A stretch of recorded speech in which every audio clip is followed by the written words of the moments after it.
Good evening, ladies and gentlemen. Welcome to the agenda and regular meeting of the Monroe Township Council on this date of August 2nd, 2021.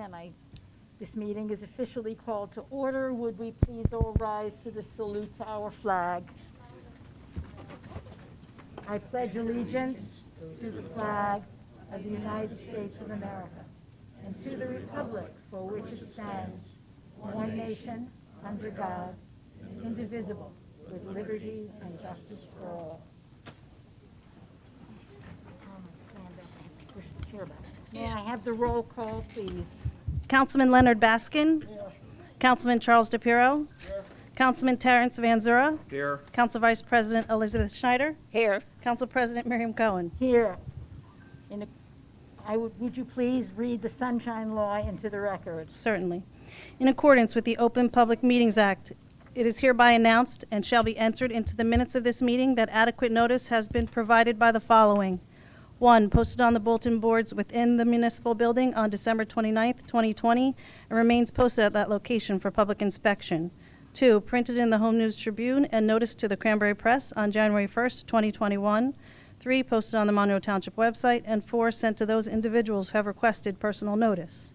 In accordance with Chapter 3, Section 17 of the Monroe Township Code, public comment shall be limited to 5 minutes running time unless further time is granted by the council president. Thank you. We have several presentations this evening, and for the first presentation, I would like to turn this over to Leah Wagner, the director of our library.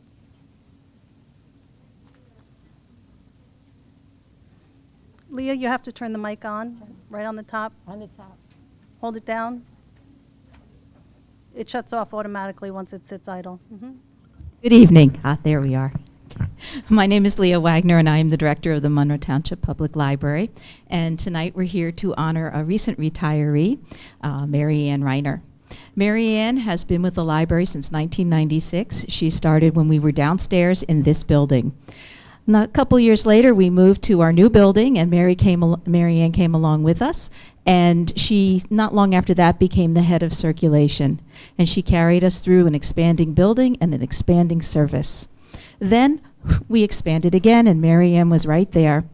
And she was able to help us make that transition from our smaller building to our big building. She had an awful lot to say about how library service is done in the library, and has been well loved by the staff. Mary Ann doesn't know really how many people she touched. I do, because I hear every day from people who want to know how she's doing. It's the staff that she worked with, the volunteers that she worked with, the patrons that come to the desk every day, and also all the other people that we see in the library community that she was also a part of. So, Mary Ann, congratulations for 26 years. It has been a pleasure. You have no idea the impact that you made, because we never do until you're gone, until you leave, and then you hear from people. So thank you so much for all of your service. And I believe we have a plaque here for you.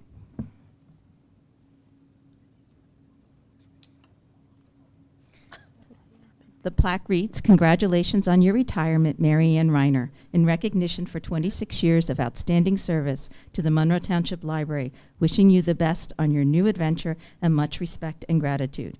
Congratulations, Mayor Stephen Delina and the Monroe Township Council, May 1st, 2021.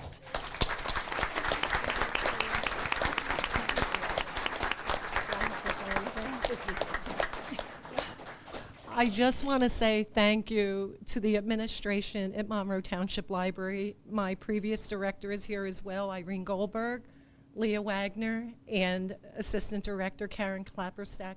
Without that kind of management, we wouldn't be where we are today. It's a reflection on them, how I feel.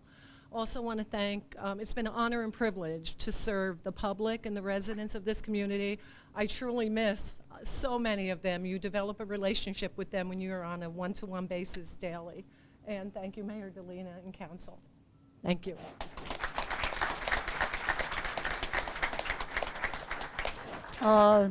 Any members of our council wish to make a comment at this time, please do so. Yes, Dr. Baskin. It's a great library. Anyone else? If I could. Yes, Councilman Benzor. Thank you, Madam President. I just want to say congratulations. I hope you have a wonderful retirement. And you're the exact type of individual that represents what Monroe's all about, your hard work and dedication. And now we can look at our library as a jewel, a true great place for people in the town to go, and you were a part of it. Thank you so much. I'm assuming, Mr. Mayor, that you would like to say something? Your assumption is correct. Good, I like that. So, Mary Ann, you know, I've been on the council now as the mayor, and I've had a number of people come up for the retirements, and I always ask the question, will you take me with you, please? And the answer? And I did ask Mary Ann before, where is she going? She's not ready to commit yet, so it's at least nice to have you around. But as a coworker, we worked in the library together many, many years ago. Mary Ann, you were always was a wonderful face to see for not only the coworkers, but obviously all the residents of Monroe. Thank you and God bless. Mary Ann, the library, like many of our residents, is one of my favorite places. I try to get there 2 to 3 days a week. There is always something that I can find to read or look at. I was very excited when everything went back in its right place, you know. Yes, that was very exciting. But a library is its people as well as all of its materials. And you are one of those jewels. We all know how fortunate we are to have the staff we have and the books we have and the opportunities you all make possible for us, so that no book is ever dusty because people come in to do things. Have a wonderful retirement. If you are like some of us, you will not do nothing. So we wish you well. It has been our joy to have you part of our lives. Thank you. We have a second presentation. Yes. Oh, I'm sorry, Councilman. I was just going to say, you have a beautiful smile, so enjoy your retirement. We really appreciate you. 26 years, bless you. So you've seen this library and what it's grown to be the crown jewel, and you were part of it. So enjoy and keep smiling. Thank you. Before I forget anyone else, all of the time, very good. No, you're good, okay. We have a second presentation tonight, so we're honored by our Chief of Police's presence. I'm going to turn this over to him. Council President, thank you. Can everybody hear me? No. Check your mic. Check your mic. There you go. Can you hear me now? Okay, I'm going to speak loud. Thank you, Council President, Council, Mayor, and distinguished guests for all coming here today. Sergeant, can you bring in the second graduating Junior Police Academy class?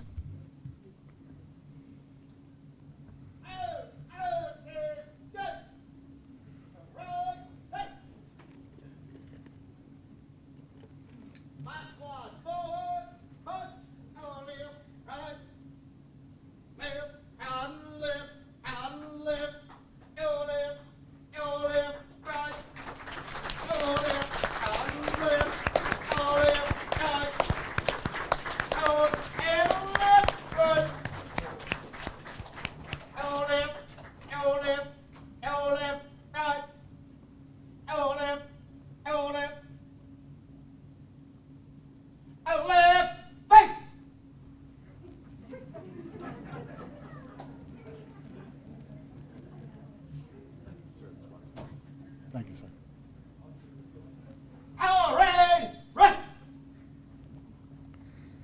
As you all can see, the camp that they signed up for was not going to the spray park. It was not going to the movies or bowling.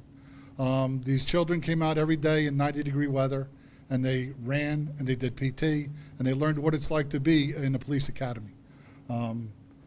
They should be, I stress this very much on graduation day, and I'm going to keep this brief. 3 years ago, it was brought to the attention of the command staff that Detective Sergeant Brewer, along with Detective DeGraw, wanted to institute a junior police academy. Everybody thought it was crazy, but they said, you know what? If you keep your workload the way it is and do the background and do all the work, and we'll see. They presented us with everything done, everything completed. 2 years ago, we graduated the first class, a resounding success, excuse me. So much so that it was increased to double the class from 20 to 40 for 2020. And we all know what happened in 2020. It was canceled out because of COVID, and so we were lucky to get it in this year with 20 officers, or excuse me, 20 cadets. We got it in, 20, and only 17 graduated. As I told them, and I tell the parents, and I'm telling you, not only is it refreshing to see the children the way they react to the police officers in this crazy days and age, but it is the way to see the way my police officers react to the children. It's a great program. I can't stress how proud I am of it, and how proud I am of the cadets that graduated. Every day they got up, and the best thing that they did, and the hardest thing they did, wasn't come to and learn about the dog or watch a helicopter land. It was every day they came knowing that they'd be going to physical training first thing in the morning in 90-degree weather, and they all did it, and they should be very proud of themselves. So that's all I have to say. I'm going to keep this brief. Detective, they're yours. Thank you, sir.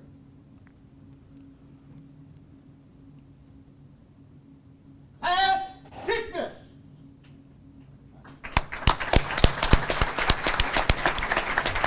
If you want to come up and get some pictures, Council President, can they? Well, we certainly would like some pictures, but before we move to pictures, we would like to know if any of my colleagues... sorry. Oh, that's okay. Neither, that's all fine. We are honored to have them here, and we're honored that you represent our police force. So with that in mind, I'm quite sure, yes, Councilman DePiero, please. Thank you very much. First of all, I want to say congratulations on a beautiful program that our chief and our, as he said, his staff put together for our community. This is a great honor to see you guys in a good surrounding and with good people that make our community second to none. So I want to thank you guys, your families, and good luck with your future, because it's very bright, and always reach for the stars, because you guys are stars. Stay well. Thank you, Councilman. Mr. Van Der, Councilman, yes, please. I would echo exactly what Councilman DePiero said. You guys are great. You know, a lot of times in the summer, you want to be out there playing on your laptops and playing video games and stuff. But you guys got up and you talked the talk and you walked the walk. You went out there and you did it. And I think that's a great, you deserve a lot of congratulations for that. And as the chief said also, the other thing is, the other side of the coin, the officers that were involved with this, who also gave a lot of their time to come forward and teach you guys. They care about you, you know, and this is a great thing because, you know, sometimes kids think maybe cops aren't the best guys in the world, and you look at them, guess what? They're pretty good, aren't they? And we're very lucky in our town to have good police, so I hope that maybe sometime down the road you guys learn something, and I don't know if I could get a show of hands. Anybody want to be a police officer after going through all this? Any volunteers? I didn't become a police officer, so, you know, I didn't expect that, but you guys did a great job. Congratulations to all of you. Councilman Baskin, please. First, I'd like to say congratulations Press- to the Press, cadets. Steve, press the button. press the button. I'd like to say congratulations to the student cadets and to the officers that participated in this program. I think it's a great program. I wish I were in the shape that these kids are. They look very good and they're very disciplined. And I think it's interesting to have community interaction between the police force and our community and the kids, and keep up the good work. Do we have any other comments? Mr. Mayor, I knew that. All righty. Yeah. Cadets, what a privilege. Yeah. And you know what? Your parents should be very, very proud that you can all step up and take the time and the effort. A lot of kids can't do this, what you did. Learn what you've learned, build upon it, and you're going to all be successful. I want to thank you, and I want to see you again, perhaps in uniform, and if not, You're going to go and you're going to be doctors and nurses and teachers. But again, it's what you learned in this camp that you will build upon. And again, thank your parents, because for you to be up here, they're doing good. Thank you so much. Council Vice President Snyder. I just want to echo, I think this builds character, strength, perseverance, because if you were out there in that 90-degree heat and went to this, I give you credit. I also want to thank your parents for raising such wonderful young men and women, and I know you will go far in what you, and I'd like to thank the officers for giving their time and for making this accomplishment so wonderful. So again, congratulations not only to you, the officers, but to your parents. You deserve it. Thank you. Before I entertain a motion for a 5-minute recess, I would like to say I kind of look at you and think guys and gals. And it makes me proud because when I was in 5th grade, a very long time ago, I was a traffic safety officer in my public school, not knowing they'd never had a girl do that before.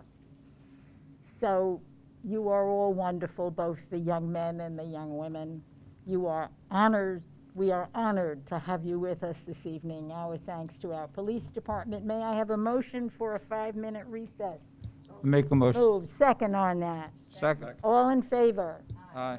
5 minutes, folks, for pictures. Council President? Yes, sir. One more thing, I just have to get a plug in for tomorrow is National Night Out at Thompson Park Oh. from 6 to 9.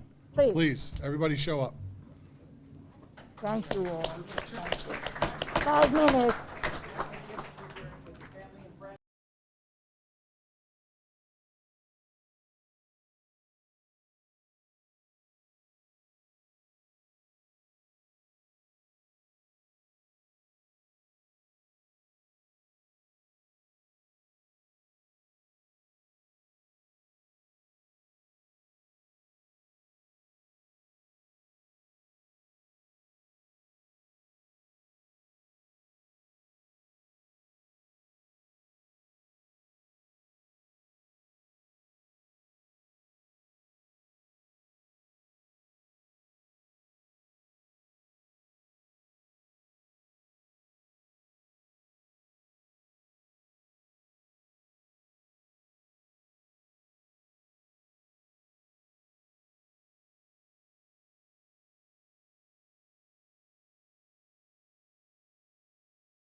use anymore.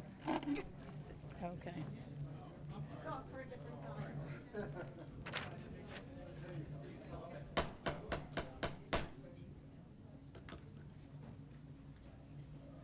I'm missing the clerk. Integral to our meeting, Ms. Reed? It's okay. Try this one. Okay. Just call to order the meeting, and I'll call the meeting back. Item 6 on our agenda, ordinances for second reading at the August 2nd, 2021 regular meeting. That would be ordinance 06-2021-016, 0-6-2021-017, and 06-2021-018. Item 7, ordinances for introduction at this self-same meeting, please. That's ordinance 08-2021-019.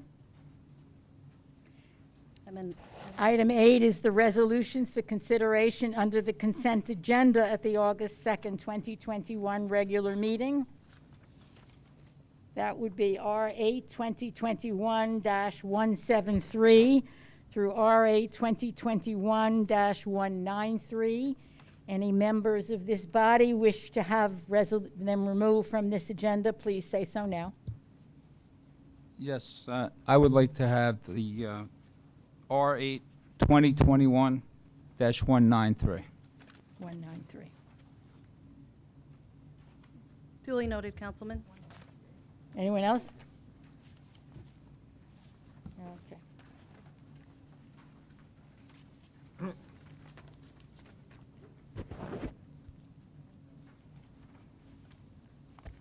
Nine is public comments, which please are limited to the agenda items only. And as noted earlier, 5 minutes per speaker. May I have a motion to open the public comment period, please? So move. Thank you. May I have a second? Second. All in favor? Aye. Any opposed? Public comment section is open. The microphone is here. Please come forward to the microphone. Just for the record, there are masks, wipes, and hand cleaner here. Please feel free to take advantage of it and use them. Good evening, Prakash Parab, Good 33 evening. Dana Drive. Good evening, Mayor and the Council and the staff. I have a simple question on, I was reading the resolutions, so I'd like some explanation as a layman on resolution R8 2021 175 and 176. What is this electronic tax sale? Mr. Weinberg, please. Can everybody hear me okay? Testing? Okay, there we go. An electronic tax sale is something that started many years ago. It used to be an in-person tax sale. It all happens electronically in real time, so there's no possibility of collusion. It seems like a safer way to do a tax sale because it happens online quickly, and it is something that most towns do as well. What is tax sale? Means selling something? I Mr. don't know. Weinberg, please. And Lou will jump in as well, but this is for people who have not paid, say, their water or sewer bills or their property tax bill. Oh, okay, so they can pay back electronically? No, Well- that's, so what the process is that if you don't pay your property taxes or you don't pay your other charges, we sell the lien once a year. Okay. So that's what this is. So people come in, they buy the liens, they pay us, so they pay the taxes and they get a lien on the property. Okay. So that's what the property tax sales are. This has nothing to do with the process of when you want to come and pay your taxes, you come to the clerk's office and pay it. That's not something This completely- is all legal way doing Correct. it efficiently? Correct, and we do it, and it's done every year. This is the way every municipality conducts their business in terms of selling their tax liens every year. Thank you very much. And President, I loved the Police Academy today. Yes. It was means a surprise, but congratulations for our youth, and look forward. I think it was middle school as a startup. Most of the children are from middle school. What? I believe so, yes. Yeah, 12 and above. Okay, thank you very much. It was very encouraging. You're most welcome. Thank you for your comment. Thank you. Anyone else wishing to address us in this session, please come forward now. Thank you.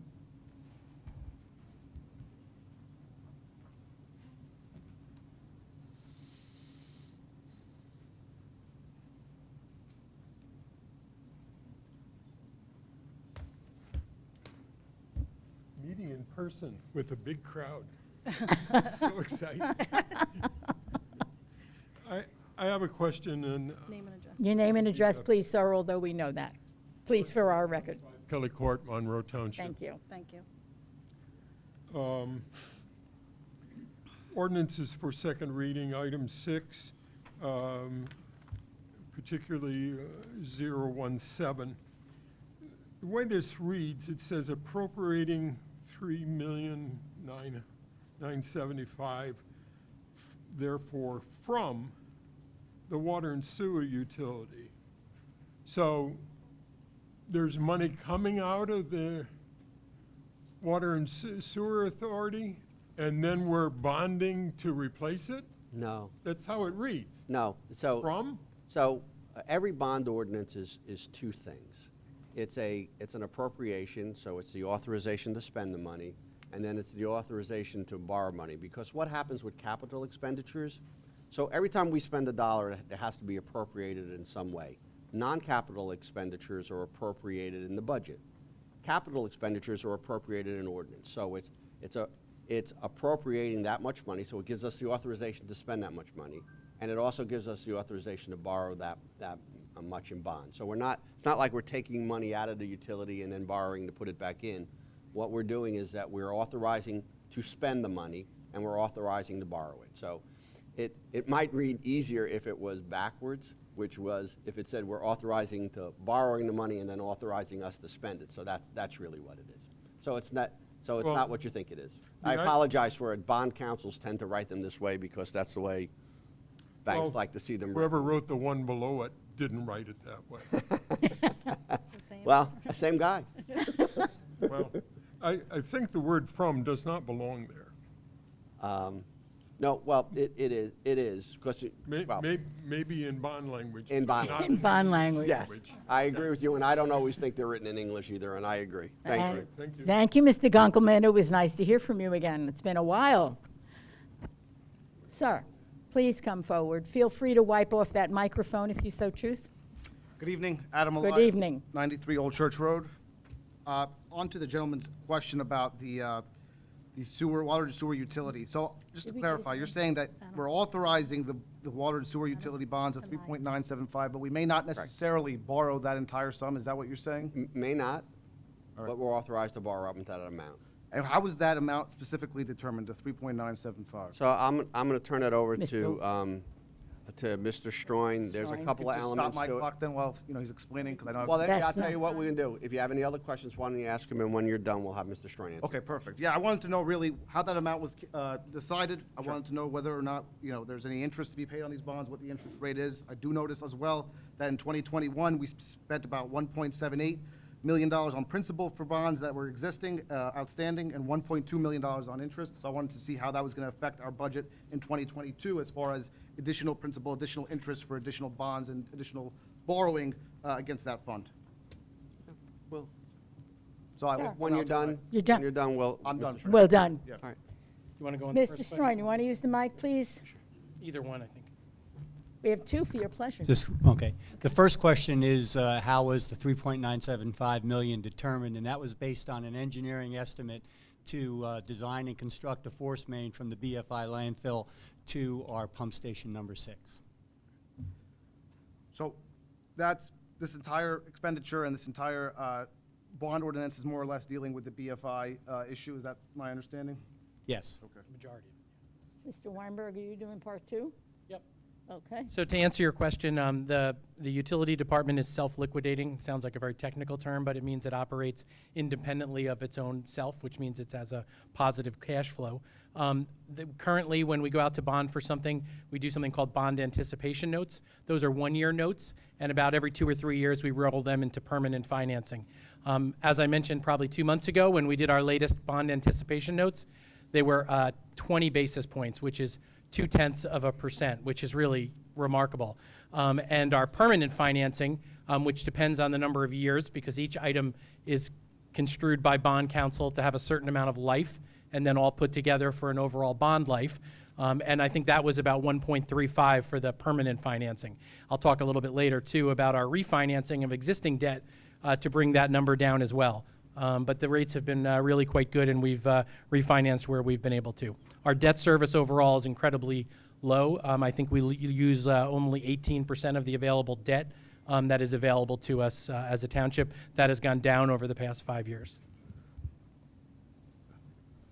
Can I just do a follow-up question? So that amount of 3.975, is that taking into account any appropriations from the state for the BFI issue? I know that you had talked about that at the BFI site. I attended the last meeting there, and we were talking about exploring, how to get some state aid in terms of the DEP, determining whether or not this was something they want to call accountability to. Is that number factoring in state aid, or could that number potentially get decreased by potential state aid? So once again, as you probably heard my answer to the previous gentleman. So the 3.9 is how 975 is how much we're authorized to spend. We're also authorized to borrow up to that amount. But if we were to get reimbursed for 3.9%, then none of the money would be ours. But we still have to, even if it was 100% reimbursed by the state, we would still have to appropriate, because we have to give, the council has to give the administration the authority to spend that money. So the amount of money, as Alan said, that we would ultimately go in for permanent financing depends on how much. Hopefully we'll get all of it reimbursed. If we do, then the borrowing part of it we won't need to use, and we'll just spend the money. Okay. And what's the amortization period on that kind of a bond? So on sewer facilities such as this, it's either 30 or 40 years. Alan is 40. 40 years. It's the longest of anything. That's all I have. Thank you. Thank you very much. Anyone else waiting to speak with us at this time, please come forward. No, there's more familiar faces. Your name and address for our record, please. Oops, don't do that. Good evening, Council President. My name's Steve Martin, 24 North Disborough Hill Road. Good evening, sir. Good evening. Good evening, Mayor Delina, Alan. I'm glad he touched on that, because there is a resolution asking to authorize and award a contract to CME Engineering for consulting engineering service in connection with the proposed BFI landfill leachate force main. So we just talked about a bond for $4 million, but we want $200,000 to give to CME to design that. And don't you want to design something to figure out what it's going to cost before we go to borrow money? Unfortunately, the way the process works is that, so it's a little bit of a chicken and an egg thing. And the way it works, however, is that we need to authorize the expenditure first before we expend the money. So the way these things are always done, and if you come to council meetings every month, you'll see capital ordinances every month, is they're done based upon engineering estimates. And remember, it's only an estimate, so if we end up only spending $2.5 million, it's $2.5 million, but you need to authorize the expenditure before you make it. Okay. So that's it. We don't have the luxury of spending the money first and then going back and doing the budget. We're based on a budget going forward, so we appropriate the money and then we spend it. And once again, if those estimates are overestimated, then we won't borrow the money, and B, we won't spend it. So that's the answer to the question. Okay, one of the issues is we were at the landfill. We hired a gentleman for $98,000 to do a study. Okay, have we received a study yet? Back from CME?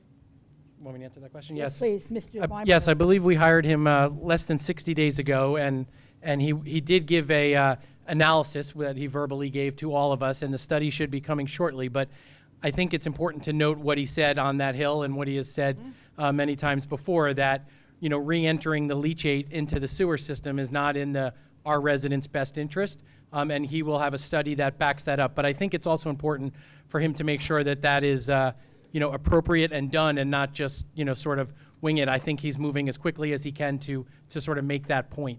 But I think he was very clear with the residents in the meetings that we had there. So, Council President. Yes, thank you very much. Sir, Mr. Martin, yes. Alan, to your point there, so we're waiting on the study from CME, but now we're voting on $200,000 to design a force main from CME, based on that study? Shouldn't we wait for the study to see what is available at that point? So we just want to make it clear what's happening here. Because of the speed at which we need to move because of the public health emergency, we all know fundamentally that there's probably 2 or 3 options here. One is what's going on now, which is trucking, which you never want to have happen. Correct. The second, which is something that the mayor rejected very early on, which is putting the leachate back into the system.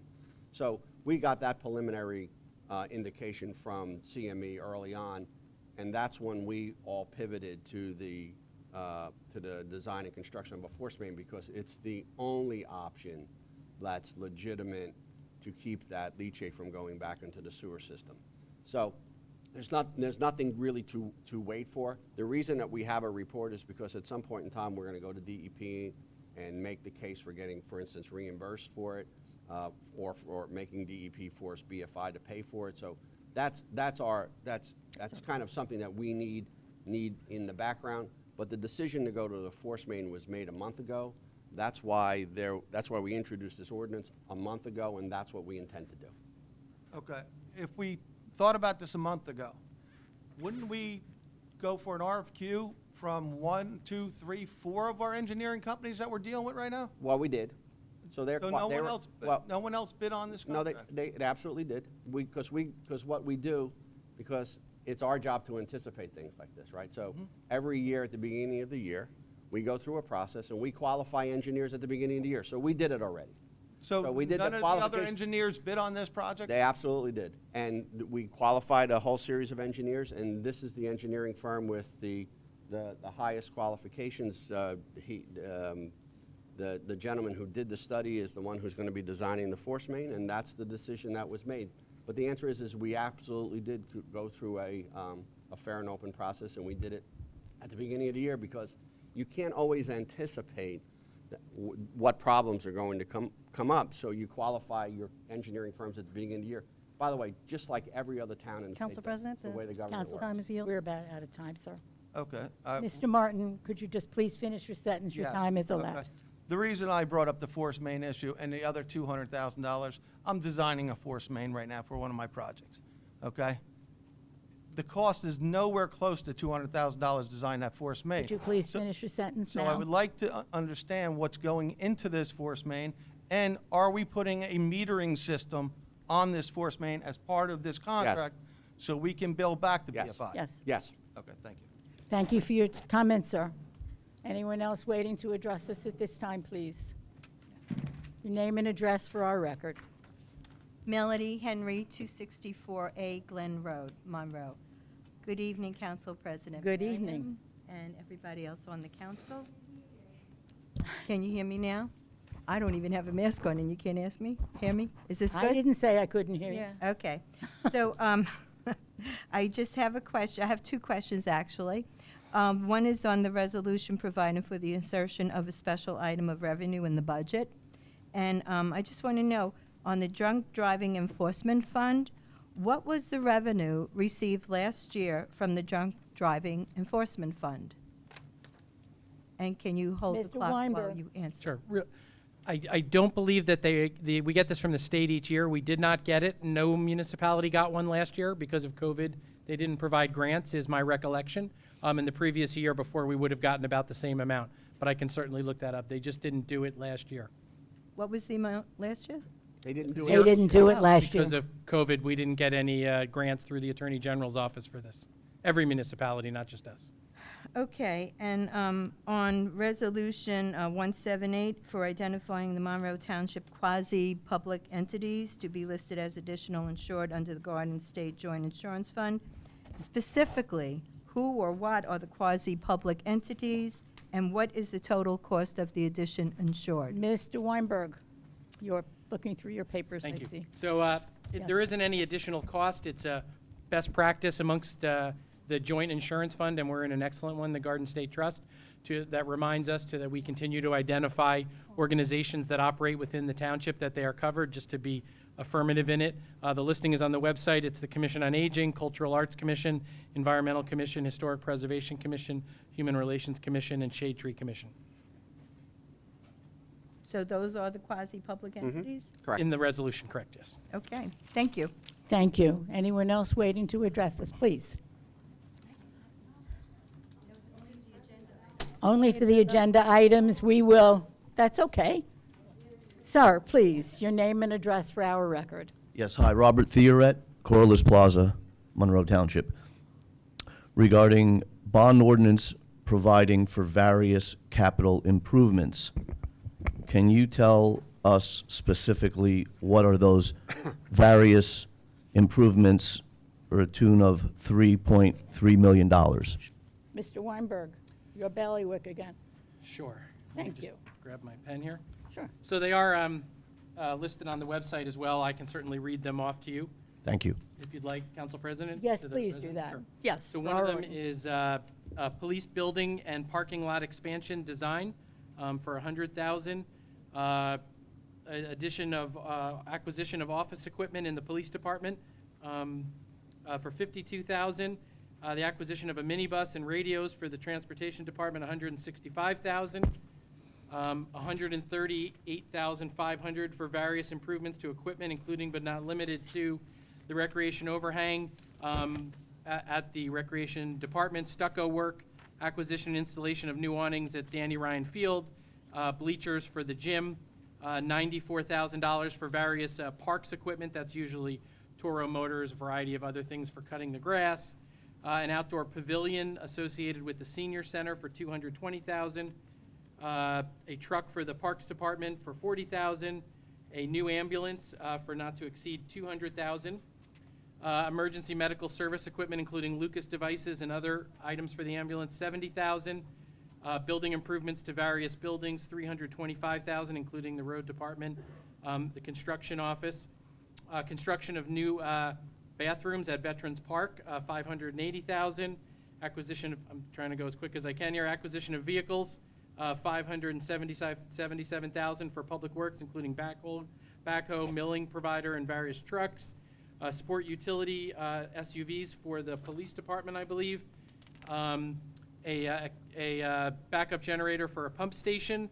An acquisition of equipment for the police department for not limited to and including shotguns and materials for the library as well. Sorry. Briefly, $500 and some odd thousand for updating bathrooms at Veterans Park. Can that be quantified in any way? Sure. So Yes, please, Mr. Weinberg. So right now, we only have porta potties at Veterans Park, and it's obviously, we know from having put bathrooms in, both at the soccer complex and at Danny Ryan Field, the approximate cost of what it takes to put in, I think it was close to $700. Also includes a concession stand, although I don't believe we will be designing one there. And so the bathrooms have a significant amount of plumbing in them, and they have to be connected to the water and sewer lines, and it's an important amenity for the residents. It's a well-used park. We're also pursuing a grant from the county, I believe, for $165,000. Might be able to get more for that in the following year, and that will reduce the amount of money that we would pay as well. Council President. Yes, thank you very much. Sir? I'm assuming multiple bids were taken for that project?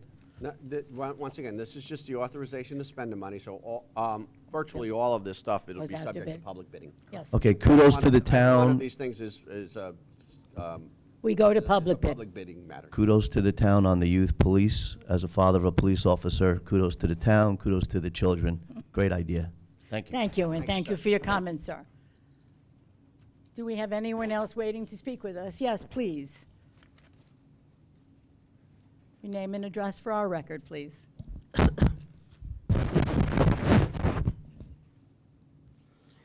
Good afternoon, good evening. My name is Lucille Panos. I'm at 1208C Lindara Plaza. I have a number of questions, so maybe I'll run by them and then. We can use the same process we used earlier, yes. Yes, thank you. 2021-177, how much was the performance guarantee? How much is it being reduced? And whose name is the performance guarantee in? 2021-180, will the developer's agreement be made available to the public before it is approved for execution? 21-182, what are the system repairs being made? 21-188, How many body-worn cameras can be purchased with this amount? 21,189.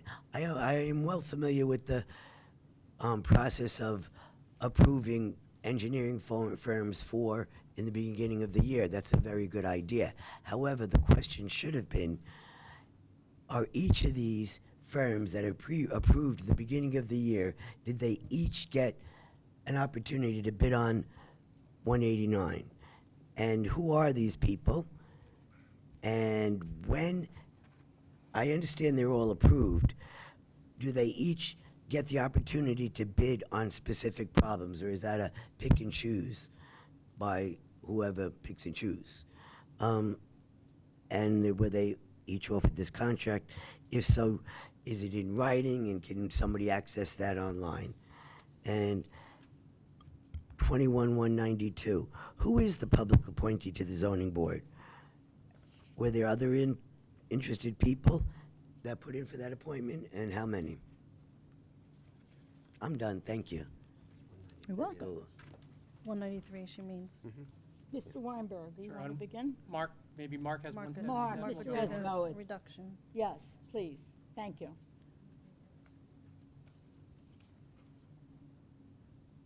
Monroe Park. Thank you, Council President. R8 2021-177. So that's a resolution reducing the bond for L at Monroe LLC, Planning Board 1167-15. It's Monroe Park, Section 1, Phase 2. The original bond amount is $4,523,061.11, and it's being reduced to $1,452,445.27. And Thank you, Mr. the third Desmowitz. part of that question, Pardon me? who's the performance guarantee, and maybe I missed it? It's in the name, who put up that performance guarantee? Council President? Yes, please. It's L at Monroe LLC. Okay, I did miss it, thank you. So that's a reduction of how much percentage? The percentage, I believe, is 30%. Thank you. 180. The developer agreement question, who gets that 180 one? is her next question. I believe it's part of the backup It's that's part on of the, this. that's on the website already. I believe so. I haven't checked. Yes, but it Yeah. should. it's already there. I'd like an answer here in the public. Well, you asked if it was made available to Oh, the the public, and the developer answer is yes. agreement is on there? Yes, it's on the Well, website. you have the most unfriendly website. Well, we're gonna get back to that when you go ask I your know. next bond. The system repairs, 182. 182. It'll 180. be Joe. Mr. Stroin, please. Yes, Mr. Stroin, please. Thank you, Council President. You're most welcome. That's similar to qualifying the contractors for engineering services at the beginning of the year. Essentially, what we're doing is we bid out major repairs. That company will be on standby for repairs that the utility department cannot perform because of the scope and size. So we might not ever exercise a contract to do any repairs depending upon what comes up during the course of the year. But if it is a large major main break or a major pump station failure like we had last year at the Ashmole Pump Station, we would bring in that contractor to assist us in repairs. So they weren't approved in the beginning of the year? Were there four? No, they were bid out with another contractor, B&W, just within the last 2 months, and they submitted prices, unit prices for not only labor but pieces of equipment they would use on these repairs. Thank you. You're welcome. 188. 188. Council Sure, President, body the time has worn- expired. Thank you. Body-worn cameras. We purchased a year ago, I believe, 70 body-worn Time has cameras for all of our police officers, something that the mayor and council was ahead of the curve on, which is very exciting. I believe we spent $95,000 on it. This is a reimbursement and partnership with the Attorney General's office where we'll get $20,000 back. We are eligible potentially in the future to get more money back in future budget. It also allows them to be replaced for free through the state as well by being part of the Attorney General's guidelines. Thank you.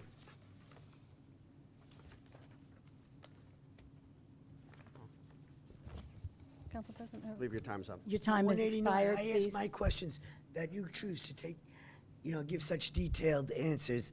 I had my 5 minutes. You guys have all the rest. I'm Excuse still me? under I asked my questions under 5 minutes. Can I get an answer to the next one? I asked that question within my 5 minutes. So I think the zoning board happens when it happens. It happens when. No, we no, no, reach no, no, the- no. sorry. The 189, my question to 189, that there was, I understand in the beginning, I hope this doesn't come off my 5 minutes, because I did Your ask. 5 minutes has passed, Your 5 you minutes guys. is long over. It's long over. Before, Okay. play the record back, okay? Sure, The I can- question was, I understand there's engineering companies are qualified in the beginning of the year, and as the year comes up, projects come up, they're one of the companies that get it. As the projects come up, do each one of those pre-qualified engineering companies get an opportunity to bid on this? I don't know if you want to go, Lou, because Well, according, I think we answered that question Yeah.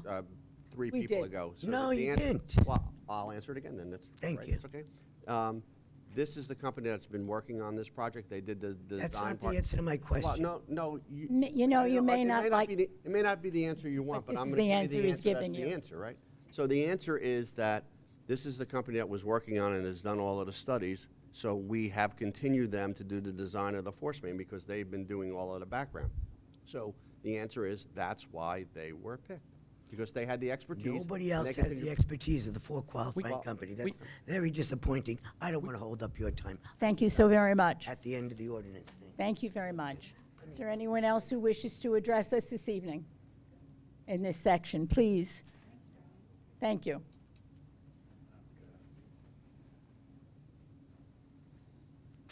Oh, be careful, please. Hi, Michelle Arminio, 9 Nathaniel Street. I just want a qualification, or clarification, excuse me, on 182. Mr. Stroin said that it's essentially, is this a standby contract? Yes, ma'am. So $55,595 is like a retainer? It's based upon their bid, we do an estimate as to what repairs we might need for the year, and they give us a bid based upon that estimate, and that's the number. Okay, so do we have specific repairs in mind at this point? No, not at specific locations. It would be, and once again, I'm answering for Joe Stroin, but asking for if I get it Joe. wrong, Joe will then go Joe's like this gonna instead say of going right like now. this. Here it is. If it's $10 to install how much would you charge us to install a foot of pipe? So they bid by the quantity. unit pricing. Yeah. I got that. I got that But part. where the pipe was going to go is not specified in the bid. So what my question really is, do we have things that are going to start to be charged in this 55? The way I understood. Not yet, right, Joe? The first answer. Can you? No, these are emergency repairs. So if These are tomorrow purely there's a water emergency main break, repairs. they would fix it. So theoretically, if we need no repairs, which is unlikely in the year, is that correct? It would be nothing. Correct. The majority of the work that is repaired is done by personnel within the utility Right. department. If it's of a size and scope that exceeds that capability, then we would authorize this contractor to assist us in performing the repair. So there is no payment sent unless there is an invoice that was sent for specific Correct. information. Now, Exactly. may I ask, was this person or this firm contracted last year? No, it was a different, the person that they bid against was the contractor last year. So And- he came in with a lower price this year. this Okay, so, particular and if, to your recollection, what was the cost, what was the fees last year? Do you remember? Last year, that we had them work on a couple of jobs, and I think it was somewhere between $30,000 and $40,000. And did they get, so we did not spend what was bid last year? No, we didn't spend what we estimated Anticipated. potentially That's like a would be, not to yes. exceed number. We didn't get to it last You year. didn't get to it. So now, was that budgeted? Now, is this, okay, so let's talk about this one. Is this 55,595 budgeted in this budget? Yes, this it's year? part of In the the utility operation and division maintenance In the- budget, yeah. So if, again, as in last year, it didn't, that money just goes back into the utility fund? Correct, the reserve, yes. Okay, thank you. Thank you. Anyone else wish to ask a question at this time? This is still limited to agenda items only. We will move to, hearing no other questions at this time, I would like a motion to adjourn, to close the public comment section, please. May I have a motion to close the public? I'll make a comment? motion. May I have a second? Second. All in favor? Aye. Aye. Any opposition?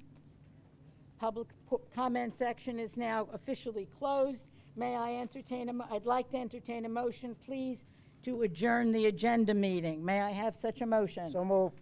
Thank you. May I have a second? Second. Thank you. May we have a roll call of the ayes and nays, please? Councilman Baskin? Yes. Councilman DePiero? Yes. Councilman Van Zura? Yes. Council Vice President Schneider? Yes. Council President Cohen? Yes, this meeting is now adjourned. And the time is 7:30. Would like to call the regular meeting to order now, please. May I have a motion to call the regular meeting to order? So moved. May I have a second? Second. Thank you. May I have a roll call, please? Councilman Baskin? Yes. Councilman DePiero? Yes. Councilman Van Zura? Here. Council Vice President Schneider? Yes. Council President Cohen? Yes, may I have a motion to approve the claims run date of July 29th, 2021, please? So moved. Thank you. May I have a second? Second. Thank you. May I have a roll call on that, please? Certainly. Councilman Baskin? Yes. Councilman DePiero? Abstain. Councilman Van Zura? Yes. Council Vice President Schneider? Yes. Council President Cohen? Yes, may I have a motion to approve the minutes of the following meetings of June 28th, 2021, our agenda and regular combined meeting? Motion, please. So moved. Thank you. A second, please. Second. Thank you. Roll call, please. Councilman Baskin? Yes. Councilman DePiero? Yes. Councilman Van Zura? Yes. Council Vice President Schneider? Yes. Council President Cohen? Yes. Item 4, the ordinance for second reading. Would you please? Certainly. Thank you. O-66-2021-016, ordinance amending the Code of the Township of Monroe to delete Section 97-11, Appeal, of Chapter 97 entitled Tree Preservation. May I have a motion to open this public hearing on this ordinance, please? So moved. Thank you. May I have a second? Second. Thank you. All in favor? Aye. Aye. Any members of the public wish to speak regarding this? Any opposed? Just say any opposed. Pardon? You didn't say any opposed. Any opposed, sorry. Was anyone opposed to opening this public hearing? No. Therefore, I'm sorry. Would That's okay. anyone from the audience wish to speak to this? On this ordinance. This ordinance on. This only, ordinance only. This ordinance only? Having seen they- none? No. Hearing none, may I have a motion to close the public hearing? Make a motion. Thank you. May I have a second? Second. All in favor? Aye. Aye. Any opposed? Nope. Nope. May I have a motion to adopt this ordinance, please? So moved. Thank you. May I have a second? Second. May I have a roll call, please? Councilman Baskin? Yes. Councilman DePiero? Yes. Councilman Van Zura? Yes. Council Vice President Schneider? Yes. Council President Cohen? Yes. Motion is adopted. We move to the next ordinance? Certainly. O-6-2021-017, bond ordinance providing for various 2021 water and sewer utility improvements by and in the Township of Monroe in the County of Middlesex, State of New Jersey, appropriating $3,975,000, therefore, from the water and sewer utility of the township and authorizing the issuance of $3,975,000 bonds or notes to finance the cost thereof. Thank you. May I have a motion to open a public hearing on this proposed ordinance? So moved. Thank you. May I have a second? Second. Thank you. All in favor? Aye. Aye. Any opposed? The public hearing on this ordinance is now open. Any members of the public wishing to speak, please come forward now. For this. Again, Okay. CL Panos, who is your bond ordinance counsel? Would you please? I'm sorry, I did not hear you Willence clearly. Goldman, McManaman, Scotland. Thank you. You're welcome.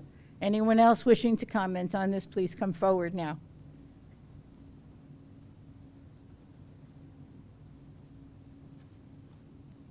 Your name and address for our record, please, sir. Hi, Bob Zaglarski, 162 Tournament Drive, Zaglarski, Zeglarski. It's obvious from the discussion before that you are prioritizing the residents' safety in moving forward with this bond ordinance. How will you resolve the issue of whether or not BFI will pay for the pipe? Are you going to do that through the EPA? Well, probably DEP to start, but if necessary, I think DEP is probably the lead agency at this point in time, but that's probably where we'll start. Okay. And those people who have any doubts about the process here, are they able to view documents through the OPRA process?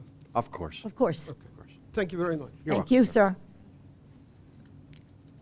Anyone else wishing to address us regarding this ordinance? Hearing none, I would entertain a motion to close the public hearing, please. So moved. Thank you. May I have a second? Second. Thank you. All in favor? Aye. Aye. Any opposed? May I have a motion to adopt this, please? So moved. Council President, I just had a Can I get a second on my motion? You'll have a moment to discuss. I'll make before a we second, vote. but I have a question. Make your second, and then you, let me have a second. All in, Second. okay, now you wish to have a comment. Please, Mr. DePiero. Yes, as the residents are coming up, the only question that I would want to be transparent and want to ask, do we have an agreement, as they said, that BFI is going to reimburse us 100%, even though our resident safety is first, and I agree with that? I just want to know, do we have an actual agreement with BFI to be reimbursed 100% through a tie-in fee or any kind of the lease that's on the property? Do we have any agreement? So the answer is no, we don't have an agreement. As you know, Councilman, we have a number of ways that we can recover this cost, including our sewer fees. So we always have that in our back pocket. But I think as Mr. Zaglarski, I hope I didn't pronounce your name correctly, asked the question is where we're going to start in trying to get this reimbursed is we're going to start at DEP and ask DEP to force them to do that. And if we can't get an agreement, then we'll take whatever action we can take unilaterally, including how it is that we handle our sewer fees to collect this money. Because as you know, Councilman, you and I have had this conversation on a number of occasions. We have the ability to do things like surcharges on certain kind of effluent that goes into our system, and thus collect from the people who are benefiting from this, let's call it, the most. I just want to follow up. I know you and I spoke about this, and we want to make it transparent to our residents. That's what's important, not just a conversation, and I do appreciate the help with that, Lou, but I just want to make it clear to our residents that we're fighting for the safety, which that's public safety is number one, but we have to make the responsible party, which is BFI, to make us whole. So it's a win-win for everybody, but it's also the safety of our residents is the most important. So thank you for that explanation. Thank you. Okay. Hearing no other, I would like a motion, We I would already- like a roll call, please, on this motion. Councilman Baskin? Yes. Councilman DePiero? Yes. Councilman Van Zura? Yes. Council Vice President Schneider? Yes. Council President Cohen? Yes. We move to our next ordinance. Would you please read the ordinance? Certainly. Thank you. O-6-2021-018, bond ordinance providing for various 2021 capital improvements, all lawful and public purposes, by-in in the Township of Monroe, in the County of Middlesex, State of New Jersey, the Township, appropriating $3,328,500 therefore, and authorizing the issuance of $3,169,300 bonds or notes of the Township to finance part of the cost thereof. Thank you. May I have a motion to open the public hearing? So moved. Thank you. A second on that. Second. Thank you. All in favor? Aye. Any opposed? Hearing none. Anyone who wishes to address us on this issue, please come forward. Yeah, aye. Your name and address yet again for our record, please.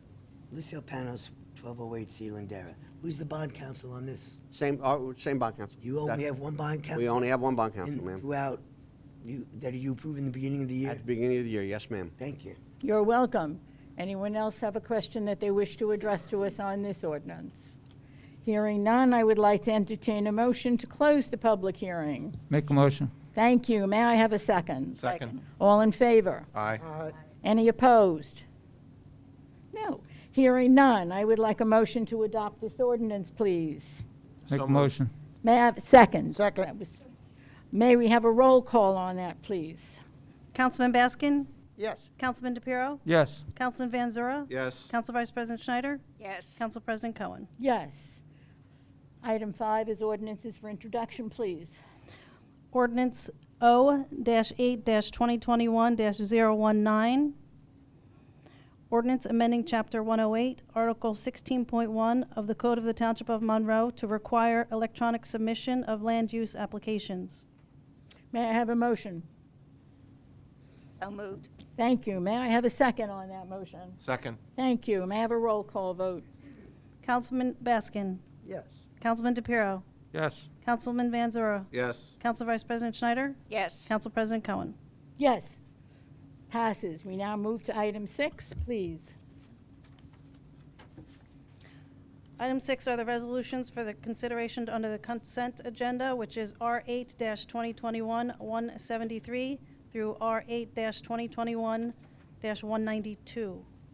With the exception of? No. We already, 193 193 is already the 193 exception. was the exception. Yep, Okay, which would that's have been fine. done Thank you. separately anyway. Correct. Yep. Thank you very much. May I have a motion to approve? So moved. May I have a second? I have a second, but I have some questions. Sure. Second first, and now your questions, please. Thank you. Let's start off with R8-2021-177.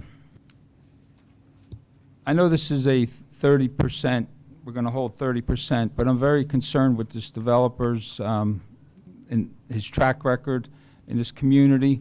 It looks like when you go past the site, and I did send pictures, and I go past that site quite a bit, the off-site improvements are in dear need for some paving before the winter. And last time we got in trouble on Spotswood Englishtown Road, and we had to bring in some big force from the county to pave that street. And it's very important for the public and safety for our residents. I've received so many phone calls on when the traffic light's going to go up on Old Bridge Englishtown Road and Mounts Mill. I received a lot of calls on Spotswood Englishtown Road intersection that the improvements are done. And the only thing that we really have are the bonds that are in place. And we heard the numbers from our engineer on what numbers were 4.5 million, and it's going down to 1.4 million. So that just scares me in the sense that there's a lot of work that needs to be done over there. There's a lot of action going on between commercial, affordable housing, and also residential. So we just need to keep an eye on what's getting done and also with the punch list, because we have to make sure that the past developments that I've seen in these over the years that I've been here, lots of times it costs the taxpayers money to go chase the developer for the bonds, and sometimes the bonds don't cover, as we're all watching lumber costs generate that beyond belief, okay, just on one residential home. The oil prices, we're all watching oil prices go up. Our schools, that we need desperate schools, but look at the cost of construction. So this is the thing that scares me on releasing bonds. So I just want to make a point that there are some off-site improvements that need to be done. And I know by law we have to follow the laws, and our engineer's making recommendations as he did in the letter, and I did speak to our engineer today about this, because I'm just concerned on the off-site improvements, because a lot of that's county. And once it gets into the county, it's not in our engineer's jurisdiction. So I just wanted to point that out. And if our engineer could comment on it, I would appreciate it. Would you like to comment, sir? Thank you, Council President. Yes, Councilman and I did have a conversation today on the bonds for this project. This is Section 1, Phase 2. It's one bond out of, I believe, there's 4 bonds for the project out there. There's a Phase 1, a Phase 3, and then there's a Section 2, Phase 1. Those are bonds that the township holds. The extent of the work brought up by the councilman is within the county jurisdiction and the intersection under the traffic signal improvements, which is bonded with the county. I did reach out to the developer to try to get a time frame on the completion of that. They anticipate getting it done before winter. However, again, it is a county bond and it's under the county jurisdiction. But they are looking to wrap it up before winter. Thank you, Mr. Razumowitz. Okay, thank you. I do have a question for a business administrator. About a month ago, I sent an email in particular on affordable housing, how many C of Os in this project, how many building permits. I sent it to our construction official. I believe I sent it to other people on this council. It's unanswered, and it's unacceptable to get an unanswered email. And I don't want to go in any more detail, but I would request that my email would get answers for the public that keeps asking me, what about affordable housing? How many COs? How many building permits? So when you do get the time, I know you're busy, I would just like you to kind of respond to that email and get me an update on what the affordable housing, especially in that project, because our previous mayor stopped that project, and then it turned out that he only stopped the one building. So it's very important, but next time, please answer my email. And I have one There's other. a motion on the floor. I have would one like other. I have one other Mr. comment. DePiero, Councilman, I have one other comment. on this particular motion, Yes. please. I have R8 2021-189. I asked the same question that the public is coming up to. About 4 bids, as our attorney said, in January we approved 4 engineers.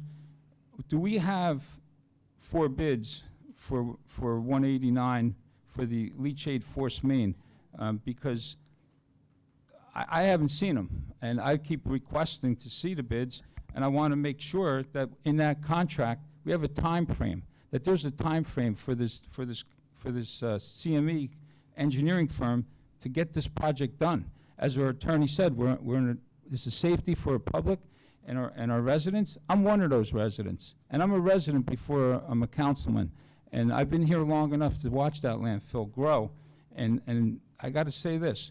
I don't want to give a contract to somebody that's just going to push it down the road, because you said that we had the report, and I've been asking for the report from the first contract we gave CME, which I have yet to see, but I keep asking for it. So if it is available, can you please make it public, or can you make it at least available for me and for the rest of our council? Because you said it was available, and I haven't seen it, but I keep asking. Mr. Weinberg, do you wish to comment? Thank you, Council President. Yes, I did not say it was available. I said that the presenter had explained that the force main is the best plan to move forward. In terms of the procurement process, everything we do follows NJSA 48:11. Our audit is checked carefully. We've never had a problem in our audit with the procurement process. None of these individuals have been debarred who came, who we give contracts to. And so, I think we do it a very fair and open process. And so I think that's really important for everybody to know.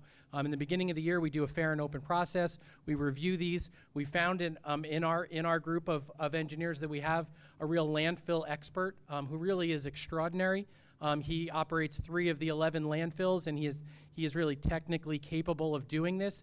And I think he's in a great position to also design the leachate transmission line, which is not the same thing as any force main. So I would say that we absolutely follow the process 100%, and I'm very confident that we'll move forward quickly. I was going to say in my remarks, which I'll give you a little advance, I'm pleased that the mayor and council are moving so quickly to advance this project forward, and I'll reserve some additional comments for that as part of my remarks as well. Thank you. Can we So- have a vote now, Mr. DePiero, please? So do we have 4 bids? There is no bidding, if I may, Council President. Please. The fair and open process, and I'll explain it, is done in the beginning of the year, and every member of this board votes on it. There is no bidding process in the fair and open process for the professional services. We don't go out to bid for the cheapest lawyer, the cheapest engineer, the cheapest professional services that we can get. We pre-qualify them with certain rates, and then we're able to choose from them who the best person is to move forward on that. That is how the professional services law is written in New Jersey, and that is how every municipality does it. And it is absolutely within our right, and we are not doing anything wrong in following that fair and open process to do that. So there is no bidding as part of this, and that is not part of the procurement process with professional services. So we did not get 4 from the 4 qualified. We didn't get RFPs, RFQs. We just got 1. No. I'll try and say it one more time. In the beginning of the year, we do a request for qualifications to bring firms in. This body pre-qualifies those firms for projects that may come up. When a project comes up, the administration selects from that pre-qualified list, somebody, a person to move forward on this. We found a landfill expert who can do that as part of the fair and open process, and that contract came to this council and is again here again tonight. And that is how the fair and open process works. Okay, so for 192, how do you explain that one? Because that one there is $750 an hour, $420 an hour for his associate. Right. That person, this company was not in January's process that you just explained. Correct. So how do you explain just one bid for $750 per hour at $50,000? That's only 60 hours of work. Well, can answer. Councilman, so Councilman, I let the- think that I probably can answer that question, and there's probably some of it that I'm not sure that you really would like me to answer publicly, but I'll try to be careful. The primary thing here is this, is when you deal with BFI Republic, a multinational corporation who hires law firms all over the state and all over the nation, it's not easy finding law firms who don't have conflicts. So the first thing that I was not going to do was to recommend, and this is my recommendation, a firm in New Jersey who's had contacts with either BFI or other landfill operators in the state. So that was the first thing. The second thing that I am convinced about, and I'll say this publicly, though maybe I should say it privately to the council, I'm pretty good at monitoring myself. My opinion is that ultimately this is going to be a battle that's going to be fought at the EPA. And the reason why I think it's going to be fought at the EPA is because I think we're going to need the EPA to step in and keep DEP and BFI Republic in line. In my professional opinion, having done this for 40 years, I think we need a firm in Washington that has the kind of heft that would be able to stand up to somebody like BFI. And by the way, finding a Washington firm that didn't have a connection to them was also important to me.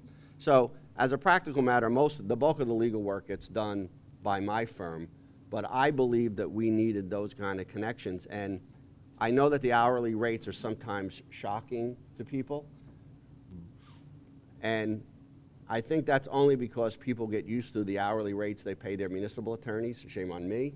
But when I hired a lawyer to write my operating agreement for my law firm, it was $600 an hour. Because you know what? 40-year attorneys with that kind of experience get paid those kind of rates these days. When the state of New Jersey hired special counsel to investigate Bridgegate, they paid $600 an hour 6 years ago. And the reason for that is that sometimes you just need to go out. We put a cap on it so we know we have a budget and they're going to work within our budget. But the reason we did it that way is for that way. And I want to be clear, because this is a different kind of resolution. This is a non-fair and open resolution.